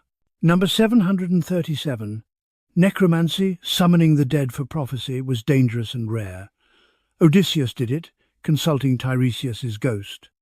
The dead knew things the living couldn't, but crossing that boundary was perilous. Number 738. Ghosts, idola in Greek belief, were pale imitations of the living, all memory, no substance. They couldn't affect the physical world directly, but they could haunt, warn, or curse. Number 739. Haunted places existed in Greek geography. Battlefields where many died became sacred, avoided, or honored. The dead claimed space. Number 740. Yet Greeks didn't fear death the way medieval Christians feared hell. Hades was bleak, not torturous, except Tartarus for the wicked. Most souls just faded. Obscurity, not suffering, was the common fate. Number 741. This made life's choices crucial. Would you be remembered? Would your deeds matter? Would your name survive? Number 742. Aristophanes mocked this in The Frogs, where Dionysus descends to Hades to bring back a great playwright, because Athens' current ones are terrible. Even the dead can be useful. Number 743. Heroes received hero cults, shrines where locals made offerings and sought blessings. Heroes, though dead, remained active as protectors of their cities. Number 744. Heracles, Theseus, Perseus, Achilles all received cult worship after death. Mortality didn't end their power, it transformed it. Number 745. This blurred the divine, mortal boundary. Heroes were human but worshipped like gods. Exceptional humans could become semi-divine through deeds and memory. Number 746. Alexander the Great demanded worship as a god while alive. Some Greeks complied, others mocked him. Sparta's response, "If Alexander wants to be a god, let him be a god." Laconic dismissal. Number 747. Roman emperors later adopted this, declaring themselves divine after death and sometimes before. Greek myths normalized deification, enabling political theology. Number 748. Christianity inherited this framework: Jesus as human who became divine, saints as intercessors, heaven as reward. Theological structures echo pagan precedents. Number 749. Even atheists operate within Greek-derived frameworks. Reason, ethics, democracy, science, all Greek innovations. Western secularism is Greek thought minus the gods. Number 750. And the gods, even if fictional, served philosophical functions. They personified forces: Zeus, authority; Aphrodite, desire; Ares, violence, making abstract concepts tangible. Polytheism mapped psychological complexity. Number 751. Monotheism simplifies: one God, one truth, one morality. Polytheism pluralizes: many gods, many truths, conflicting moralities. Both have advantages. Number 752. Greek religion lacked orthodoxy. No pope, no Bible, no enforced doctrine. Cities worshipped gods differently, told different myths, held different festivals. Number 753. This religious pluralism fostered philosophical inquiry. If gods were contradictory and myths conflicted, humans had to think for themselves. Number 754. Xenophanes, 6th century BCE, questioned whether gods existed at all, noting that humans made gods in their own image. Early agnosticism. Number 755. Diagoras of Melos was called the atheist in the 5th century BCE for denying the gods. Athens exiled him, proving religious tolerance had limits. Number 756. But most Greeks were practical polytheists. They participated in rituals, made sacrifices and hoped for divine favor without worrying about theological consistency. Number 757. Religion was orthopraxy, correct practice, not orthodoxy, correct belief. Do the rituals right, believe whatever you want privately. Number 758. This made Greek religion surprisingly tolerant. Foreign gods could be absorbed, like Cybele from Phrygia, Isis from Egypt. The pantheon expanded rather than defending purity. Number 759. Syncretism, blending religions, came naturally to polytheists. If your gods and my gods both exist, maybe they're aspects of the same forces. Why fight? Number 760. Christianity's exclusive monotheism, no gods before me, was radical in the ancient world. Polytheists couldn't understand refusing to honor all gods. But exclusivity won historically. Number 761. By the 4th century CE, Christianity became Rome's official religion. Pagan temples were closed, converted or destroyed. The gods were banned. Number 762. Yet mythology survived in texts, art and education. Christian monks copied Homer because it was culturally valuable, even if religiously pagan. Number 763. Medieval Christians allegorized Greek myths. Hercules became Christ, suffering for others. Odysseus became the soul's journey. The Trojan War became sin's consequences. Number 764. This allegorization distorted myths but preserved them. Better misread than forgotten. Number 765. Renaissance humanists reclaimed myths as art and philosophy, not religion. You could admire Aphrodite without worshipping her. Number 766. This secularization of mythology was revolutionary. Stories could be culturally valuable without being religiously true. Number 767. Today we teach Greek myths in schools as literature and history, not religion. They're educational, not evangelical. Number 768. This is mythology's ultimate victory, stories surviving independent of belief. They don't need to be true to be valuable. Number 769. Science replaced mythological explanations. Lightning is electricity, not Zeus. But myths still teach psychological, moral and narrative truths. Number 770. We know Icarus didn't literally fly, but we understand ambition's dangers. We know Orpheus didn't literally visit Hades, but we understand grief's desperation. Myths are emotionally true even when factually false. Metaphorical truth outlasts literal falsehood. Number 771. That's why fundamentalists hate mythology. It proves stories can be powerful without being factually true. Metaphor threatens literalism. Number 772. But myths were never meant literally. Greeks themselves debated whether gods existed, whether Homer told truth or lies, whether myths were history or allegory. Number 773. Thucydides dismissed myth as unreliable, writing history based on evidence and eyewitness accounts. Historiography was born from rejecting mythology as fact. Number 774. Yet even historians used myths. Herodotus included myths alongside history because they revealed cultural values, even if events were fictional. Number 775. Mythology isn't failed history or primitive science. It's a different kind of knowledge, narrative, symbolic, exploratory. Number 776. Myths ask what if more than what is. What if a man loved his wife so much he challenged death? What if a woman's rage destroyed her children? What if the gods were real and petty? Number 777. These hypotheticals explore human nature, not historical facts, philosophy in story form. Number 778. Modern novels do the same thing. What if? Questions. Drive fiction. Greek myths pioneered this mode of thinking. Number 779.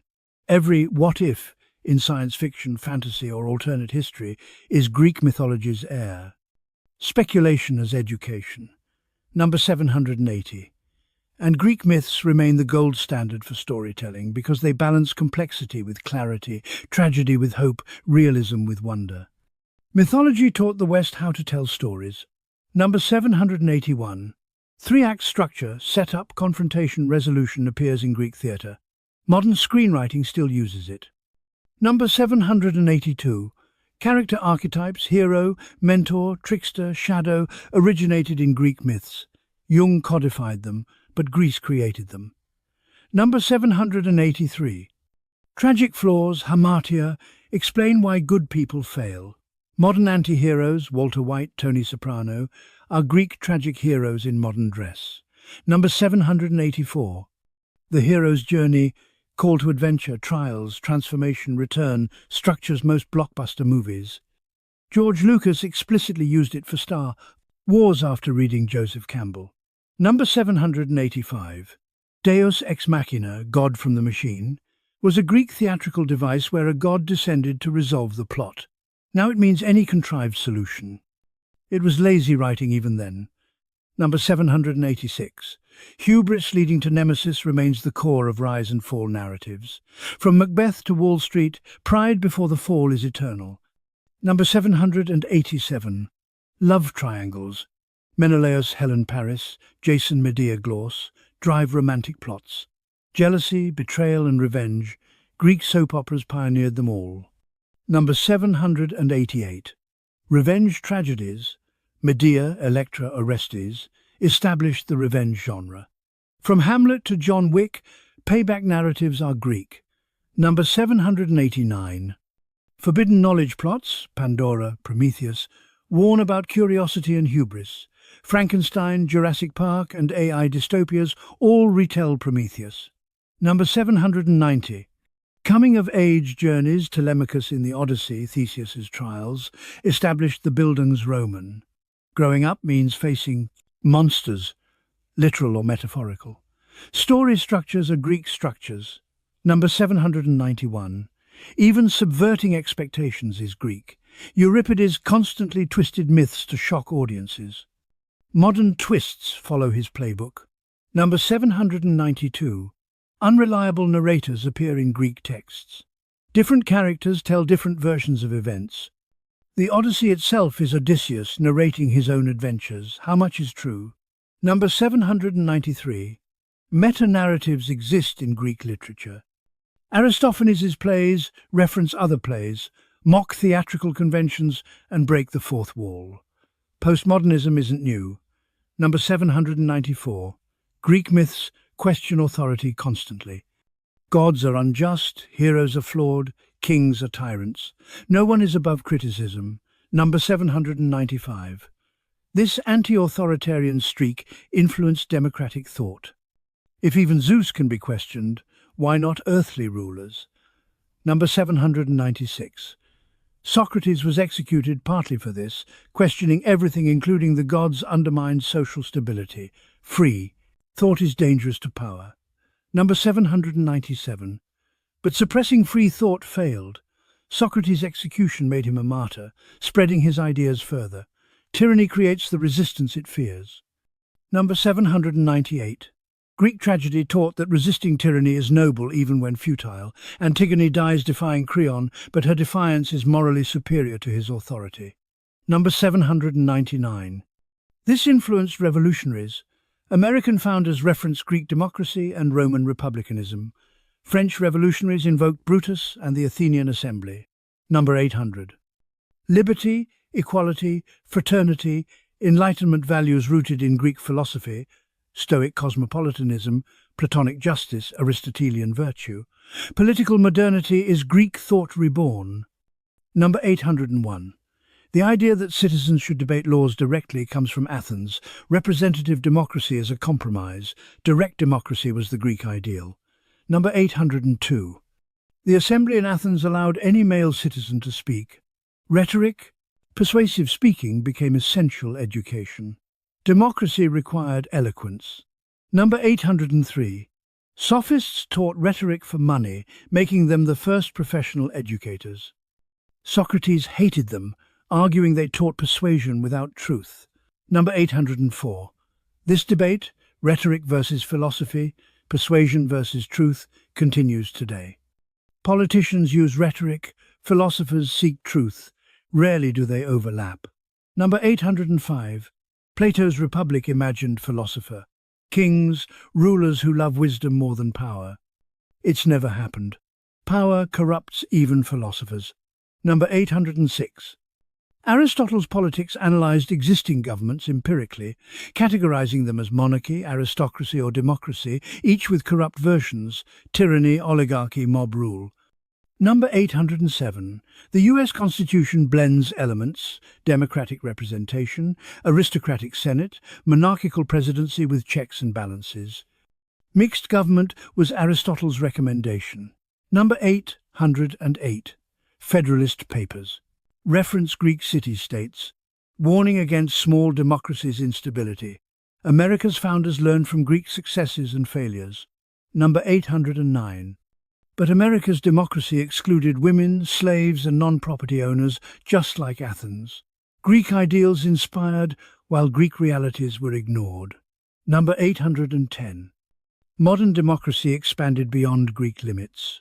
Universal suffrage, equal rights and welfare states go beyond anything Greece imagined. Yet the Greek spark lit the fire. Number 811. Freedom of speech, a democratic cornerstone, has Greek roots. Athenian parousia meant frank speech, speaking truth to power. Number 812. Socrates embodied parousia, questioning everyone regardless of status. It got him killed, but it established speaking truth as virtue. Number 813. Greek theatre allowed comedies mocking politicians during festivals. Imagine Saturday Night Live, but government-sponsored and religiously mandated. Number 814. Aristophanes' The Knights viciously satirized. Cleon, Athens' leader. Cleon was in the audience. This level of free speech is rare even today. Number 815. But parousia had limits. Questioning gods too openly risked prosecution. Socrates, Diagoras. Criticizing politicians during war risked treason charges. Number 816. Free speech exists in tension with social cohesion. Too little creates tyranny, too much creates chaos. Greeks debated this balance constantly. Number 817. The trial of Socrates epitomizes this tension. He was legally condemned by majority vote for speech. Athens found dangerous. Democracy can suppress dissent. Number 818. Yet history vindicated Socrates. His execution became philosophy's founding martyrdom. Sometimes being right means being killed for it. Number 819. Greek philosophy taught questioning authority is moral duty. Blind obedience is cowardice. Reasoned dissent is courage. Number 820. This ethic runs through Western intellectual history. Galileo, Darwin, Turing, truth. Seekers persecuted by authority, vindicated by history. Mythology and philosophy share this rebellious spirit. Number 821. Prometheus defied Zeus to help humanity. Scientists defy nature's limits to cure disease, extend life, explore space. Promethean ambition drives progress. Number 822. But Prometheus was punished eternally for his theft. Progress carries costs, ecological destruction, weapons of mass destruction, existential risks from AI. Number 823. Greek myths warn us without stopping us. We know Icarus fell, yet we still fly. We know Pandora released evils, yet we still innovate. Warnings don't prevent tragedy, they contextualize it. Number 824. Myths acknowledge human nature, curiosity, ambition, desire can't be suppressed. Prohibition fails. Instead, myths prepare us for consequences. Number 825. Pandora couldn't resist the box. Icarus couldn't resist the sundae. Orpheus couldn't resist looking back. We empathize because we do the same. Number 826. This psychological realism makes myths timeless. Characters feel human failures we recognize in ourselves. Number 827. Achilles' rage, Odysseus' homesickness, Medea's betrayal, Oedipus's denial. These are universal emotions dramatized. Number 828. We don't need to believe in gods to understand wrath, longing, revenge, or self-deception. Myths work because humans haven't changed. Number 829. Technology changes, societies change, ideologies change. Human nature, same drives, same flaws, same dreams, persists. Number 830. That's why reading Homer in the 21st century still resonates. The Trojan War was 3,200 years ago, but glory, grief, and homecoming remain comprehensible. Myths are a mirror showing us ourselves. Number 831. When Odysseus strings his bow and slaughters the suitors, we feel satisfaction, justice, and horror, violence. Myths don't simplify morality. Number 832. When Medea murders her children, we understand her rage, Jason's betrayal, and condemn her action, infanticide. Both responses are valid. Number 833. Greek myths refuse easy answers.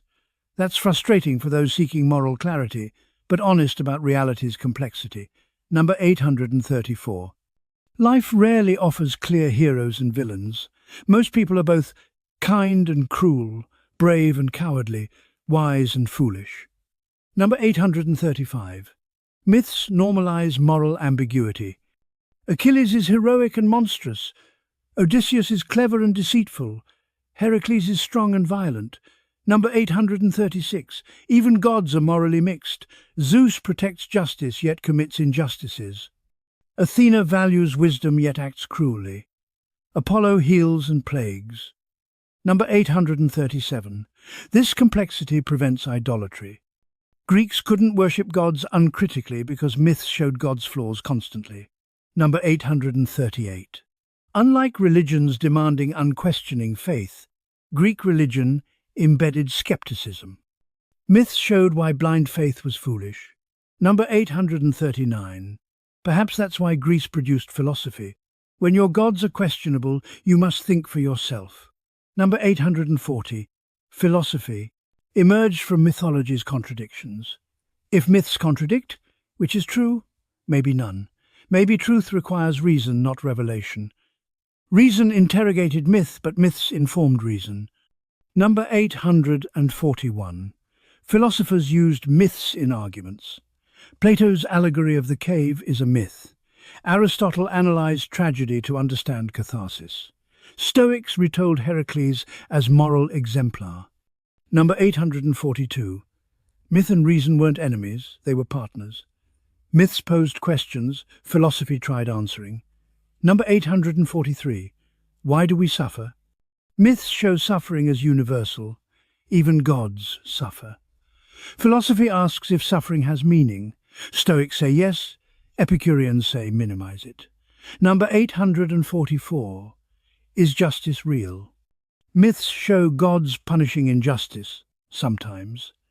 Philosophy debates whether justice is natural law or social construct. Number 845. What is virtue? Myths show heroes exhibiting courage, wisdom, temperance, and justice. Philosophy systematizes these into ethical frameworks. Number 846. Aristotle's Nicomachean Ethics analyzes virtue using mythological examples. Heroes illustrate principles, philosophy explains them. Number 847. The Socratic method mimics Odysseus's cleverness, asking questions, probing assumptions, revealing contradictions. Philosophy is intellectual adventure. Number 848. Plato's dialogues are dramatic performances, characters debating like tragic heroes. Philosophy absorbed theatre's structure. Number 849. Even today, philosophy uses thought experiments, trolley problems, brains in vats, ship of Theseus, hypotheticals for exploring truth, just like myths. Number 850.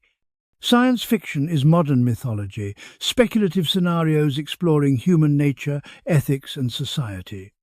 Star Trek, Black Mirror, Westworld ask, what if, like Greeks asked about Prometheus. Storytelling remains how humans think. Number 851. We're narrative creatures. We understand the world through stories, remember information as stories, and construct identity as ongoing stories. Number 852. Myths were humanity's first storytelling tradition. Before novels, movies, TV shows, or the internet, there were bards reciting epics. Number 853. Homer's poems were oral tradition, memorized and performed. Writing them down came later. Performance was primary. Number 854. This explains repetition in Homer. Rosy-fingered dawn, wine, dark sea, swift-footed Achilles. These formulae helped bards remember thousands of lines. Number 855. Oral tradition meant myths evolved. Each telling varied slightly. Homer's Iliad was one version crystallized in writing, not the definitive version. Number 856. This fluidity contradicts our modern desire for canon. There is no real version of Greek myths, only versions. Number 857. Accepting multiplicity is hard. We want one truth, one story, one interpretation. Myths teach tolerance for ambiguity. Number 858. Different cities told different myths about the same heroes. Heracles' labours varied by region. Theseus was Athens' hero. Sparta barely mentioned him. Number 859. Mythology was political. Cities promoted myths that glorified their founders, justified their claims, and inspired their citizens. Number 860. Athens promoted Theseus because he allegedly unified Attica and founded democracy. Sparta promoted the Dioscuri, Castor and Pollux as local heroes. Identity was mythological. Number 861. Cities traced lineage to gods or heroes. Athens claimed descent from Erichthonius, son of Hephaestus. Sparta claimed descent from Heracles. Myth conferred legitimacy. Number 862. Colonization involved taking city cults with you. Greek colonies worshipped home city gods, maintaining mythological connection across distance. Number 863. This created a shared cultural identity despite political fragmentation. Greeks recognized each other through shared myths, language, and religion. Number 864. The Olympics reinforced this. Athletes competed as individuals, but represented cities. Unity through competition. Number 865. Delphi's oracle served all Greeks, not one city. Consulting Apollo transcended local politics, creating pan-Hellenic identity. Number 866. Pan-Hellenism, the idea that all Greeks shared identity, emerged gradually. Myths, oracles and festivals knit separate cities into cultural unity. Number 867. Yet they still warred constantly. Shared culture didn't prevent Peloponnesian War, Theban hegemony or Spartangent Athens conflicts. Number 868. Philip II of Macedon conquered Greece in 338 BCE, uniting by force what culture couldn't unite peacefully. Number 869. His son Alexander spread Greek culture, Hellenism, across Asia, North Africa and the Mediterranean. Conquest exported mythology. Number 870. Greek became the Mediterranean's lingua franca. Educated Romans spoke Greek. The New Testament was written in Greek. Cultural victory through literature and myth. Rome conquered Greece militarily, but was conquered culturally. Number 871. Roman poets retold Greek myths. Virgil's Aeneid is the Odyssey reversed, founding Rome, not returning home.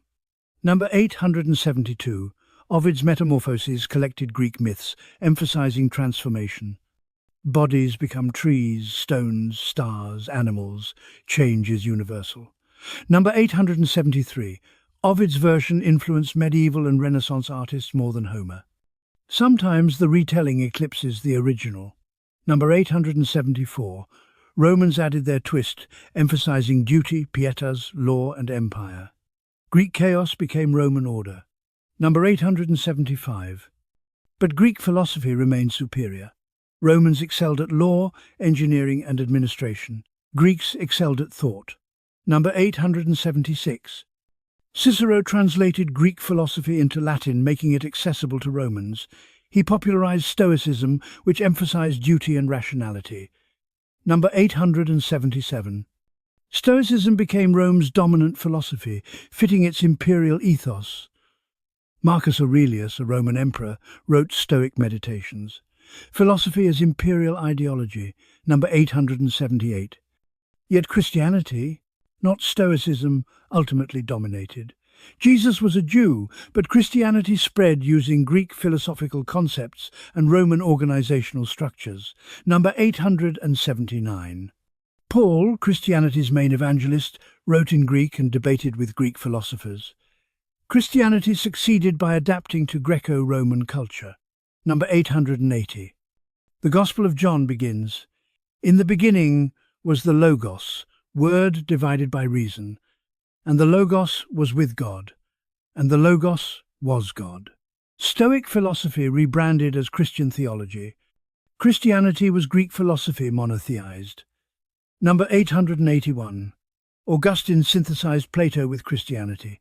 The eternal forms became God's mind. The material world became fallen creation. Number 882. Aquinas synthesized Aristotle with Christianity. Reason and faith coexist. Philosophy proves God's existence logically. Number 880. 3. Medieval scholasticism was Christian monks debating using Greek logical methods. The pagan foundation undergirded Christian superstructure. Number 884. This created tension. The Church honored Greek thinkers while condemning pagan religion. Philosophy was baptized, myths were demonized. Number 885. Yet myths survived in art. Renaissance painters depicted pagan gods alongside saints. Botticelli's Venus, Michelangelo's Bacchus, mythology returned as aesthetics. Number 886.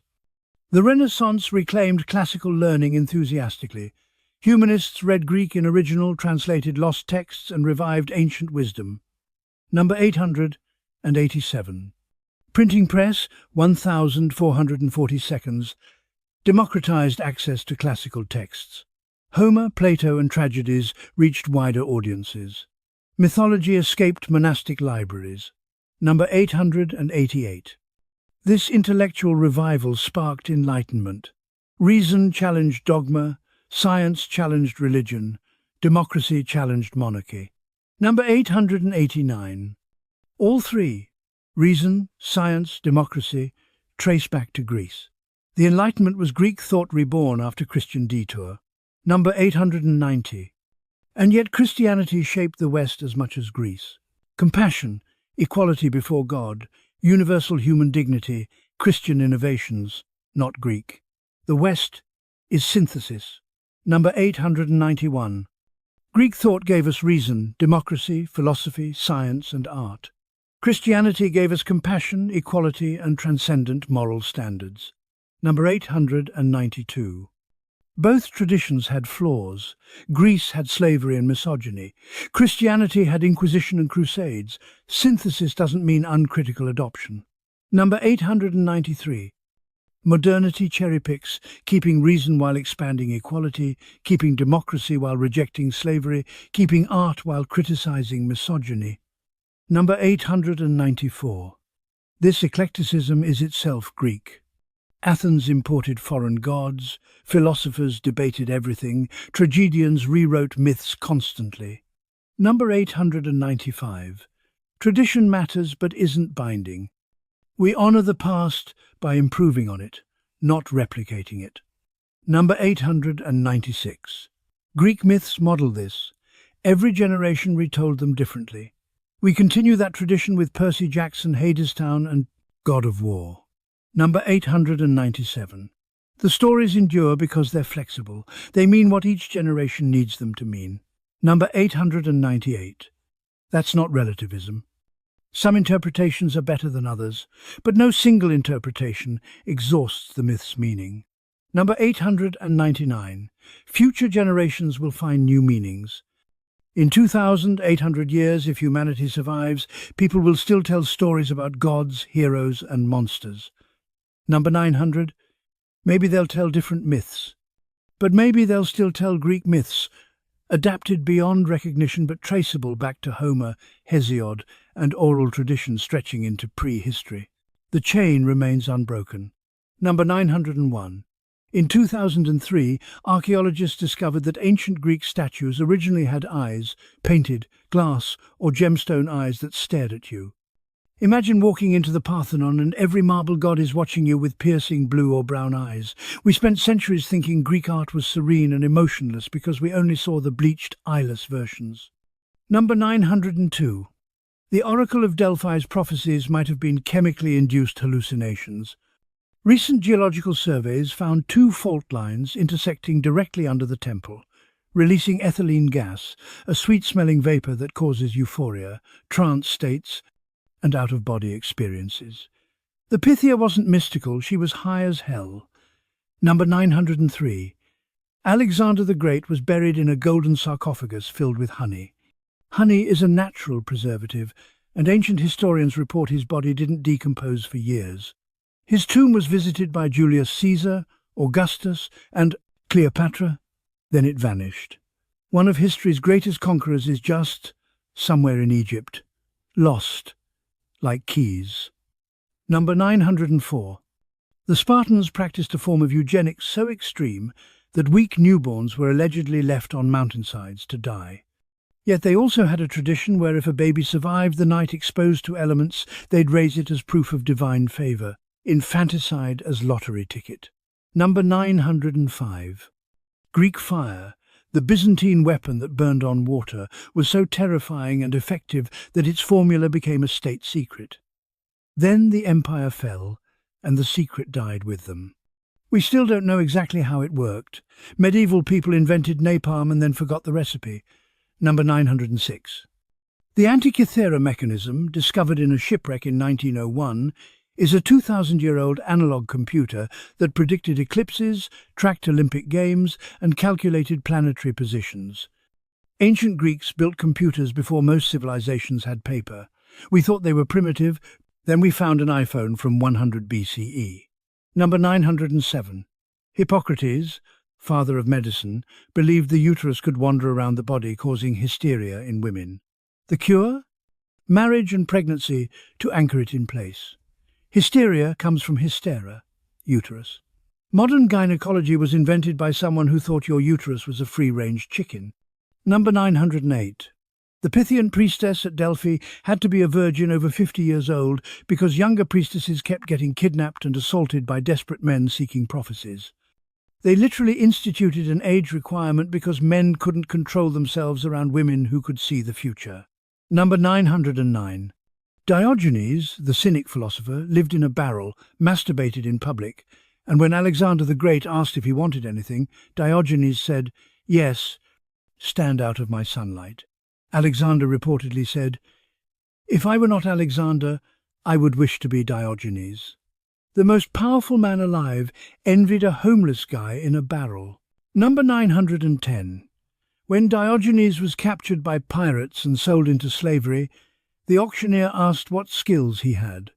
Diogenes pointed at a rich man in the crowd and said, "Sell me to him, he needs a master." The rich man bought him and made him tutor to his children. Diogenes trolled his way out of slavery. Greek philosophers were absolute madmen. Number 911. Chrysippus, a Stoic philosopher, allegedly died from laughing too hard after getting his donkey drunk and watching it try to eat figs. His philosophy taught emotional control and rational detachment. He died laughing at a drunk donkey. The irony is exquisite. Number 912.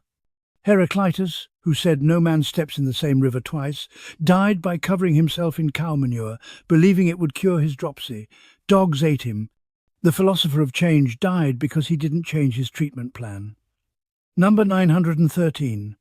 Empedocles, who claimed to be immortal, jumped into Mount Etna to prove it. The volcano spat out one of his bronze sandals. Even volcanoes mock philosophers. Number 914. Zeno of Elea created paradoxes, proving motion is impossible, like Achilles never catching a tortoise. Then he kicked a stone and said, "I refute it thus." Wait, that was Samuel Johnson centuries later. Zeno just kept arguing. Never trust philosophers about the real world. Number 915. Thales, considered the first philosopher, died watching an athletic competition. He fell into a ditch while looking up at the sky. The first philosopher died because he was literally too smart to watch where he was going. Number 916. Pythagoras' cult had bizarre rules. Don't eat beans, don't touch white roosters, don't look in mirrors beside lights, don't stir fire with iron. Oh, and they believed in reincarnation. Pythagoras claimed he remembered being a warrior at Troy. Math genius, absolute weirdo. Number 917. Pythagoreans allegedly murdered Hippasus by drowning him for proving irrational numbers exist, which contradicted their belief that everything is rational. Math cults had hit squads. Let that sink in. Number 918. The word music comes from the Muses, but ancient Greek music is mostly lost. Only 60 fragments survive. Imagine if aliens discovered humanity in 10,000 years and only had 60 seconds of Mozart. That's how little we know about Greek music. Number 919. One surviving piece, the Seikilos epitaph from 200 CE, is engraved on a tombstone. It's the oldest complete musical composition. The lyrics translate to, "While you live, shine divided by, have no grief at all, divided by, life exists only for a short while divided by, and time demands its toll." YOLO carved in stone 1,800 years ago. Number 920. Greeks invented the alarm clock. Plato allegedly used a water clock that dropped pebbles into a gong at dawn to wake his students. Philosophy waited for no one.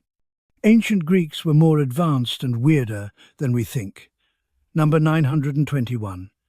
The Greeks practiced pederasty, older men mentoring teenage boys, often sexually. This was normalized in Athens.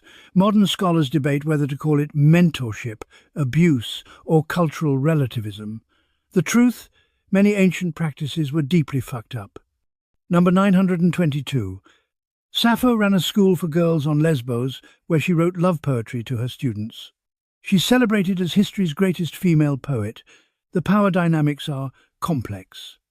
We can honor her poetry while acknowledging the situation was problematic.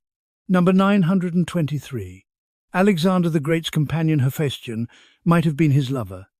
When Hephaestion died, Alexander crucified the doctor, massacred a tribe as human sacrifice, cut his hair in mourning, and built a funeral pyre costing 10,000 talents, roughly $600 million today.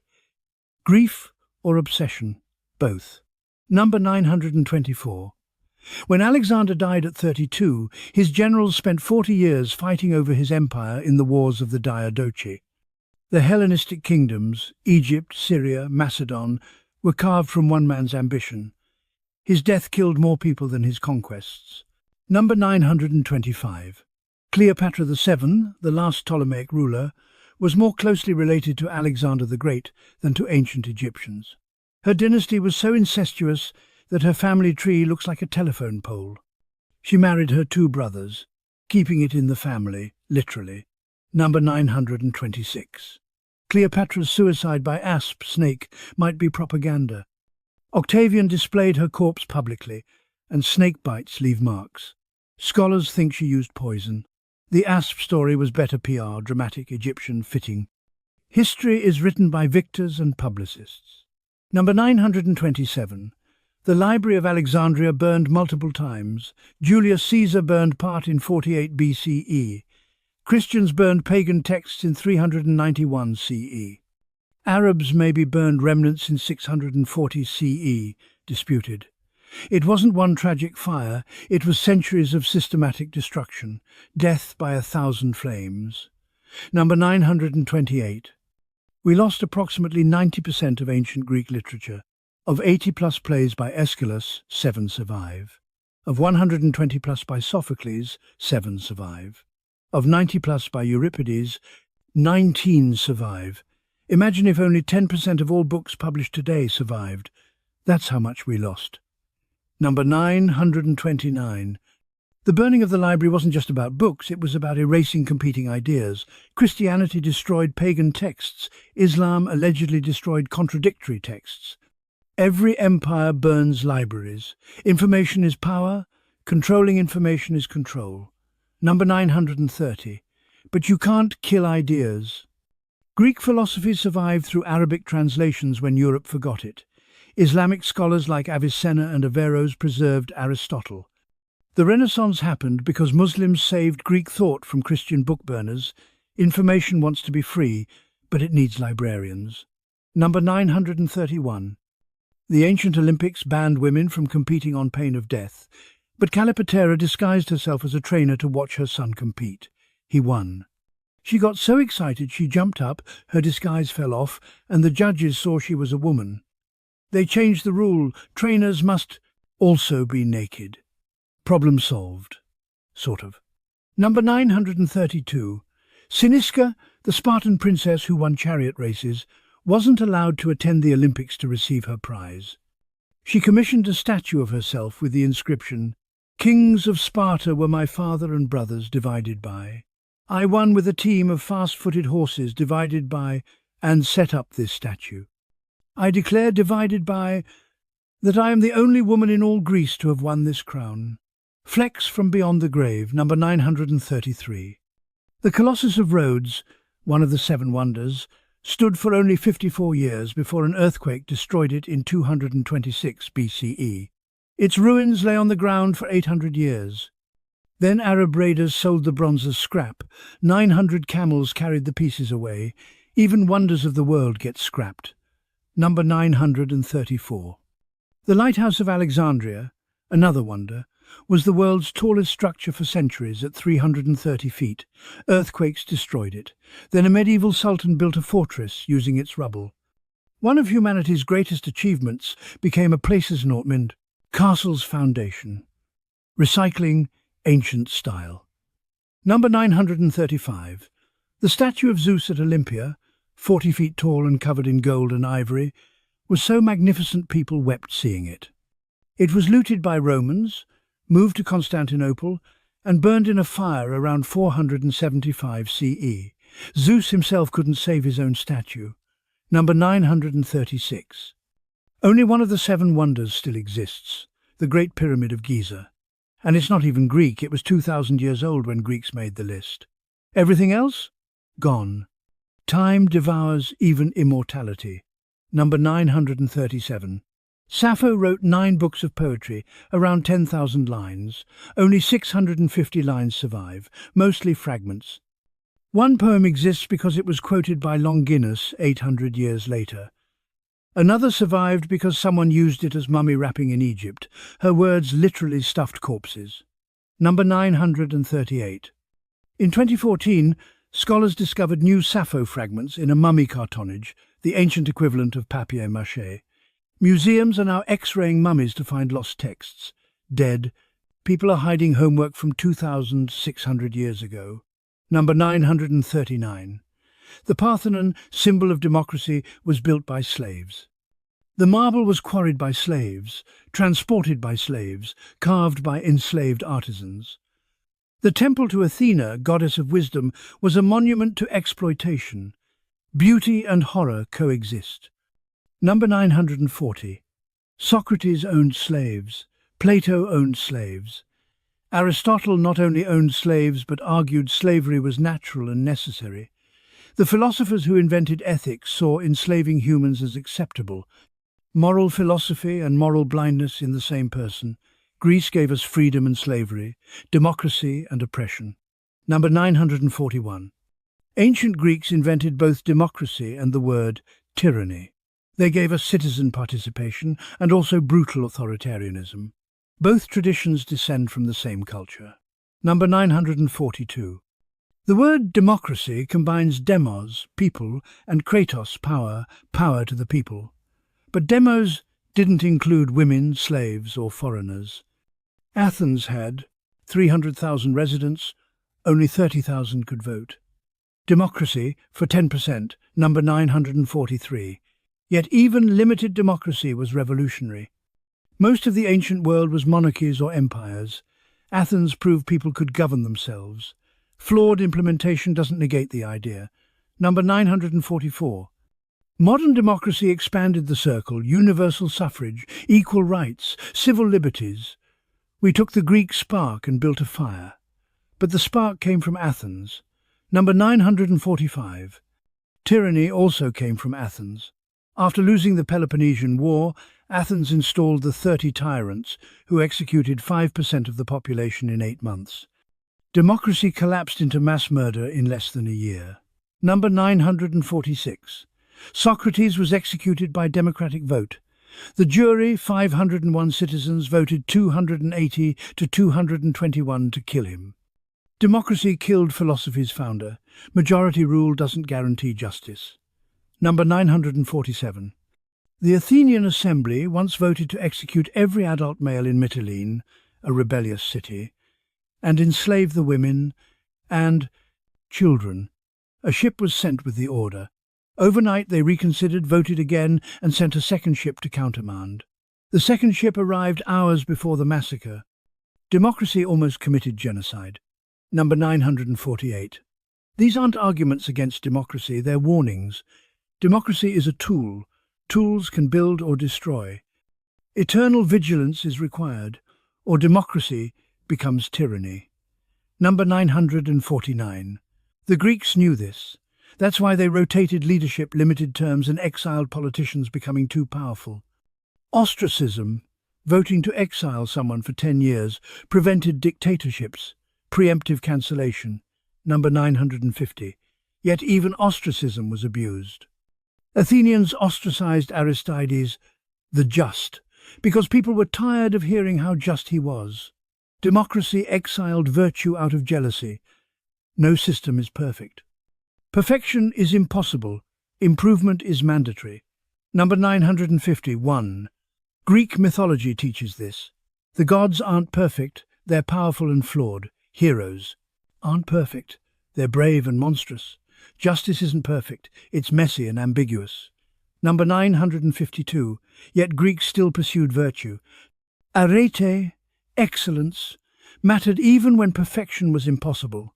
Strive, fail, learn, improve, repeat forever. Number 953. Sisyphus embodies this. He pushes his boulder up the mountain knowing it will roll down, but he pushes anyway. That's not futility, it's defiance. Number 954. Prometheus was tortured daily for giving fire to humans. Every day, eagles ate his liver. Every night it regrew. Eternal suffering for helping humanity. He never recanted. Number 955. Antigone was buried alive for honoring her brother. She knew Creon would kill her. She did it anyway because it was right. Morality over survival. Number 956. These myths don't promise success. They promise meaning through struggle. Doing what's right matters even when it costs everything. Number 957. Modern heroes inherit this. Whistleblowers risk careers for truth. Activists face imprisonment for justice. Soldiers die protecting strangers. Greek heroism never ended, it just wears different armor. Number 958. Yet Greeks also showed heroism's cost. Achilles achieves glory but loses joy. Heracles succeeds at labors but murders his family. Heroes suffer for their deeds. Number 959. This isn't nihilism, it's honesty. Life requires trade-offs. Glory costs happiness. Power costs peace. Freedom costs safety. Choose wisely, you can't have everything. Number 960. That's why Odysseus rejected immortality with Calypso to return home to aging Penelope and uncertain Ithaca. He chose mortal love over divine stagnation, meaning requires mortality. Immortality is a curse, mortality is a gift. Number 961. Tithonus received immortality but not eternal youth. He aged forever, shriveling until he became a cricket. Immortality without vitality is horror.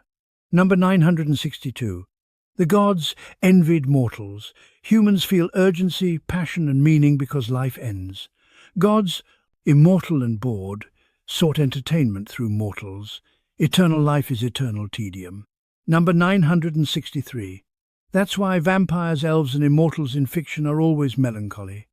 Immortality means watching everyone you love die, repeatedly, forever. Mythology warned us 3,000 years ago. Number 964. Death gives life value. Every moment matters because moments end. Every relationship matters because people die. Every choice matters because you don't get infinite tries. Number 965. Greeks faced death constantly. War, disease, childbirth, starvation. Life expectancy was 35. Everyone knew death personally and early. Number 966. Yet they created philosophy, art, democracy, science and theatre. They built beauty facing death. Because life is short, make it count. Number 967. Modern life shields us from death. Medicine, safety, wealth extend lifespans and delay mortality's confrontation. We can ignore death for decades. Number 968. But ignoring death makes life hollow. The Greeks insisted, remember, you will die. Memento mori, let mortality motivate meaning. Number 969. That's why Greek tragedies remain powerful. They force confrontation with death, suffering and loss. They break comfortable denial and make you feel mortality. Number 970. After tragedy, Greeks feasted and celebrated Dionysus. They mourned death, then celebrated life. Both necessary. Embrace mortality, celebrate vitality. Number 970. 1. Dionysus represents this balance. God of wine, madness, ecstasy and theatre, he's chaos and joy combined. He dies and is reborn annually. Death and life intertwined. Number 972. Christianity borrowed dying and rising gods from Greek religion. Dionysus, Persephone, Adonis all die and return. Jesus' resurrection follows mythological precedent. Number 973. This doesn't diminish Christianity, it shows universal human longing. Every culture creates myths where death isn't final. Hope is archetypal. Number 974. Yet Greek myths are honest about death's finality for mortals. Heroes die and go to Hades. Resurrection is rare and divine. Most dead stay dead. Number 975. This realism makes Greek myths psychologically mature. They don't promise false comfort. They say, you'll die, those you love will die, and that's okay. Make it matter. Number 976. Hector, greatest Trojan hero, knows he'll die defending Troy. His wife Andromache begs him to stay safe. He goes anyway because duty matters more than survival. Number 977. Before battle, Hector plays with his infant son. The baby cries at his father's helmet, so Hector removes it, laughs, and prays his son will be a better man than him. Knowing he'll die, he chooses love and duty. Number 978. Achilles kills Hector and drags his body around Troy's walls. Priam, Hector's father, begs Achilles for the corpse. Achilles, remembering his own father, weeps with Priam. Enemies grieve together. Number 979. That scene, enemy weeping with enemy, is the Iliad's moral center.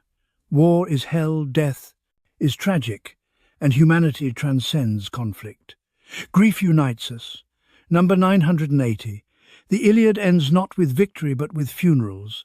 Patroclus' funeral, Hector's funeral. Mourning, not triumph. War has no winners, only survivors and corpses. War is mythology's eternal tragedy. Number 981.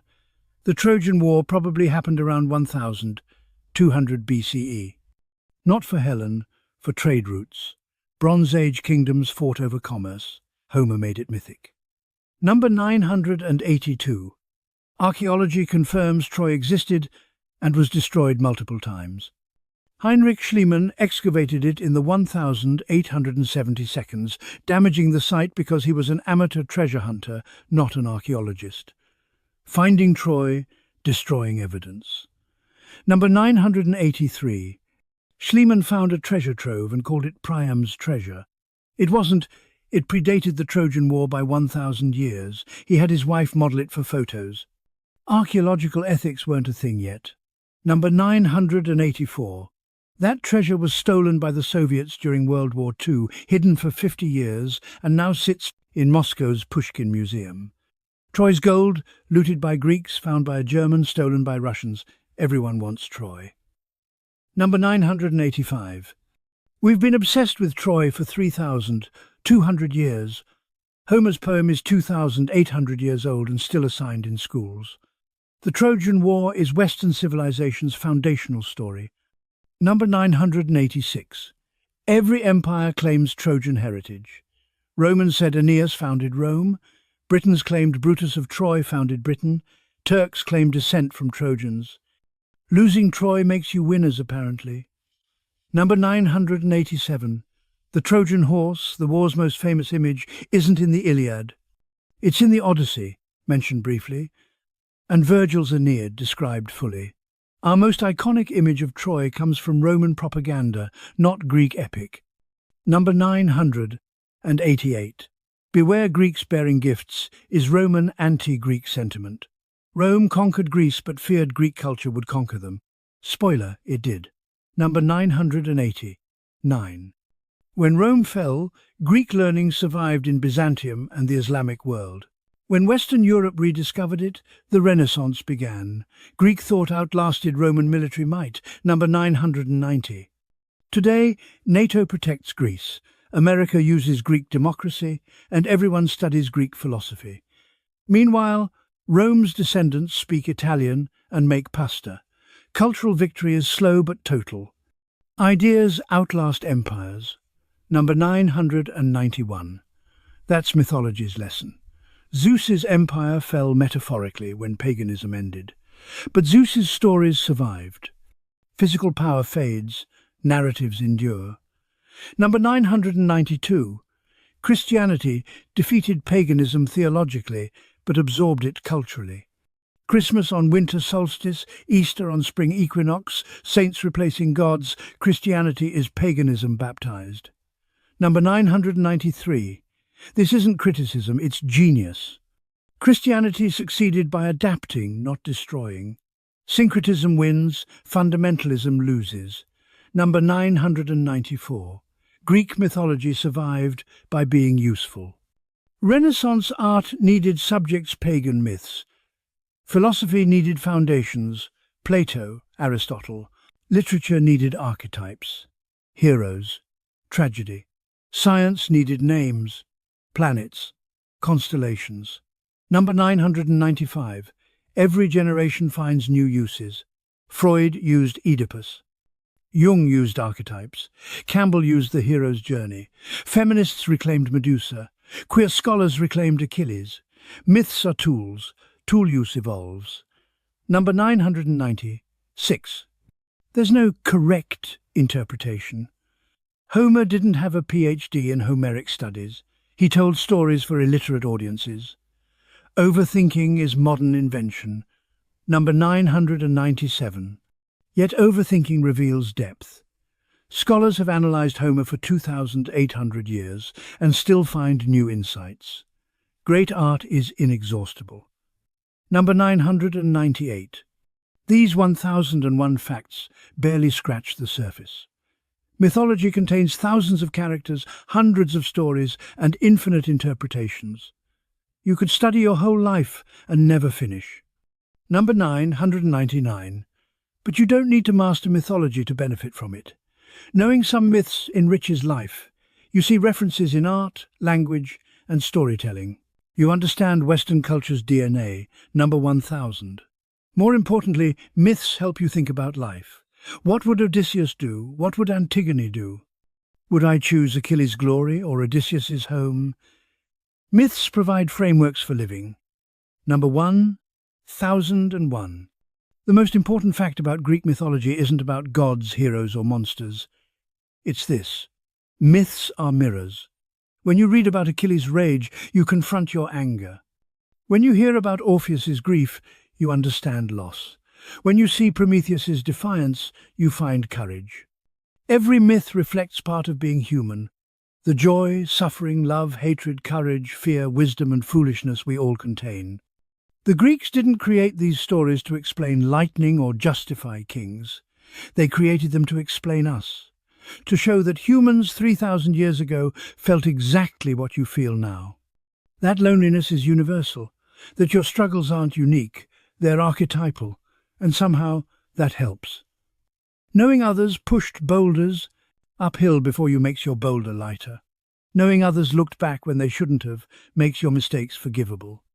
Knowing others chose glory over life, love over safety, truth over comfort, it means when you make those choices, you're not alone. You're part of a tradition stretching back to Bronze Age campfires and forward to futures we can't imagine. The gods are dead. They died when no one believed in them anymore. But their stories live because we still need them, not as religion but as reflection, not as truth but as meaning, not as history but as humanity. Welcome to the tradition. These stories are yours now. And when someone asks you about Greek mythology, don't just recite facts. Tell them about the one-eyed Cyclops who loved his sheep, the princess who defied her king, the man who loved his wife so much he went to hell to bring her back, and the warrior who chose glory, knowing it would kill him. Tell them that 3,000 years ago people asked the same questions we ask now. What makes life worth living? How do we face death? Is love stronger than fate? And tell them the Greeks didn't give easy answers, they gave stories. And sometimes, stories are enough.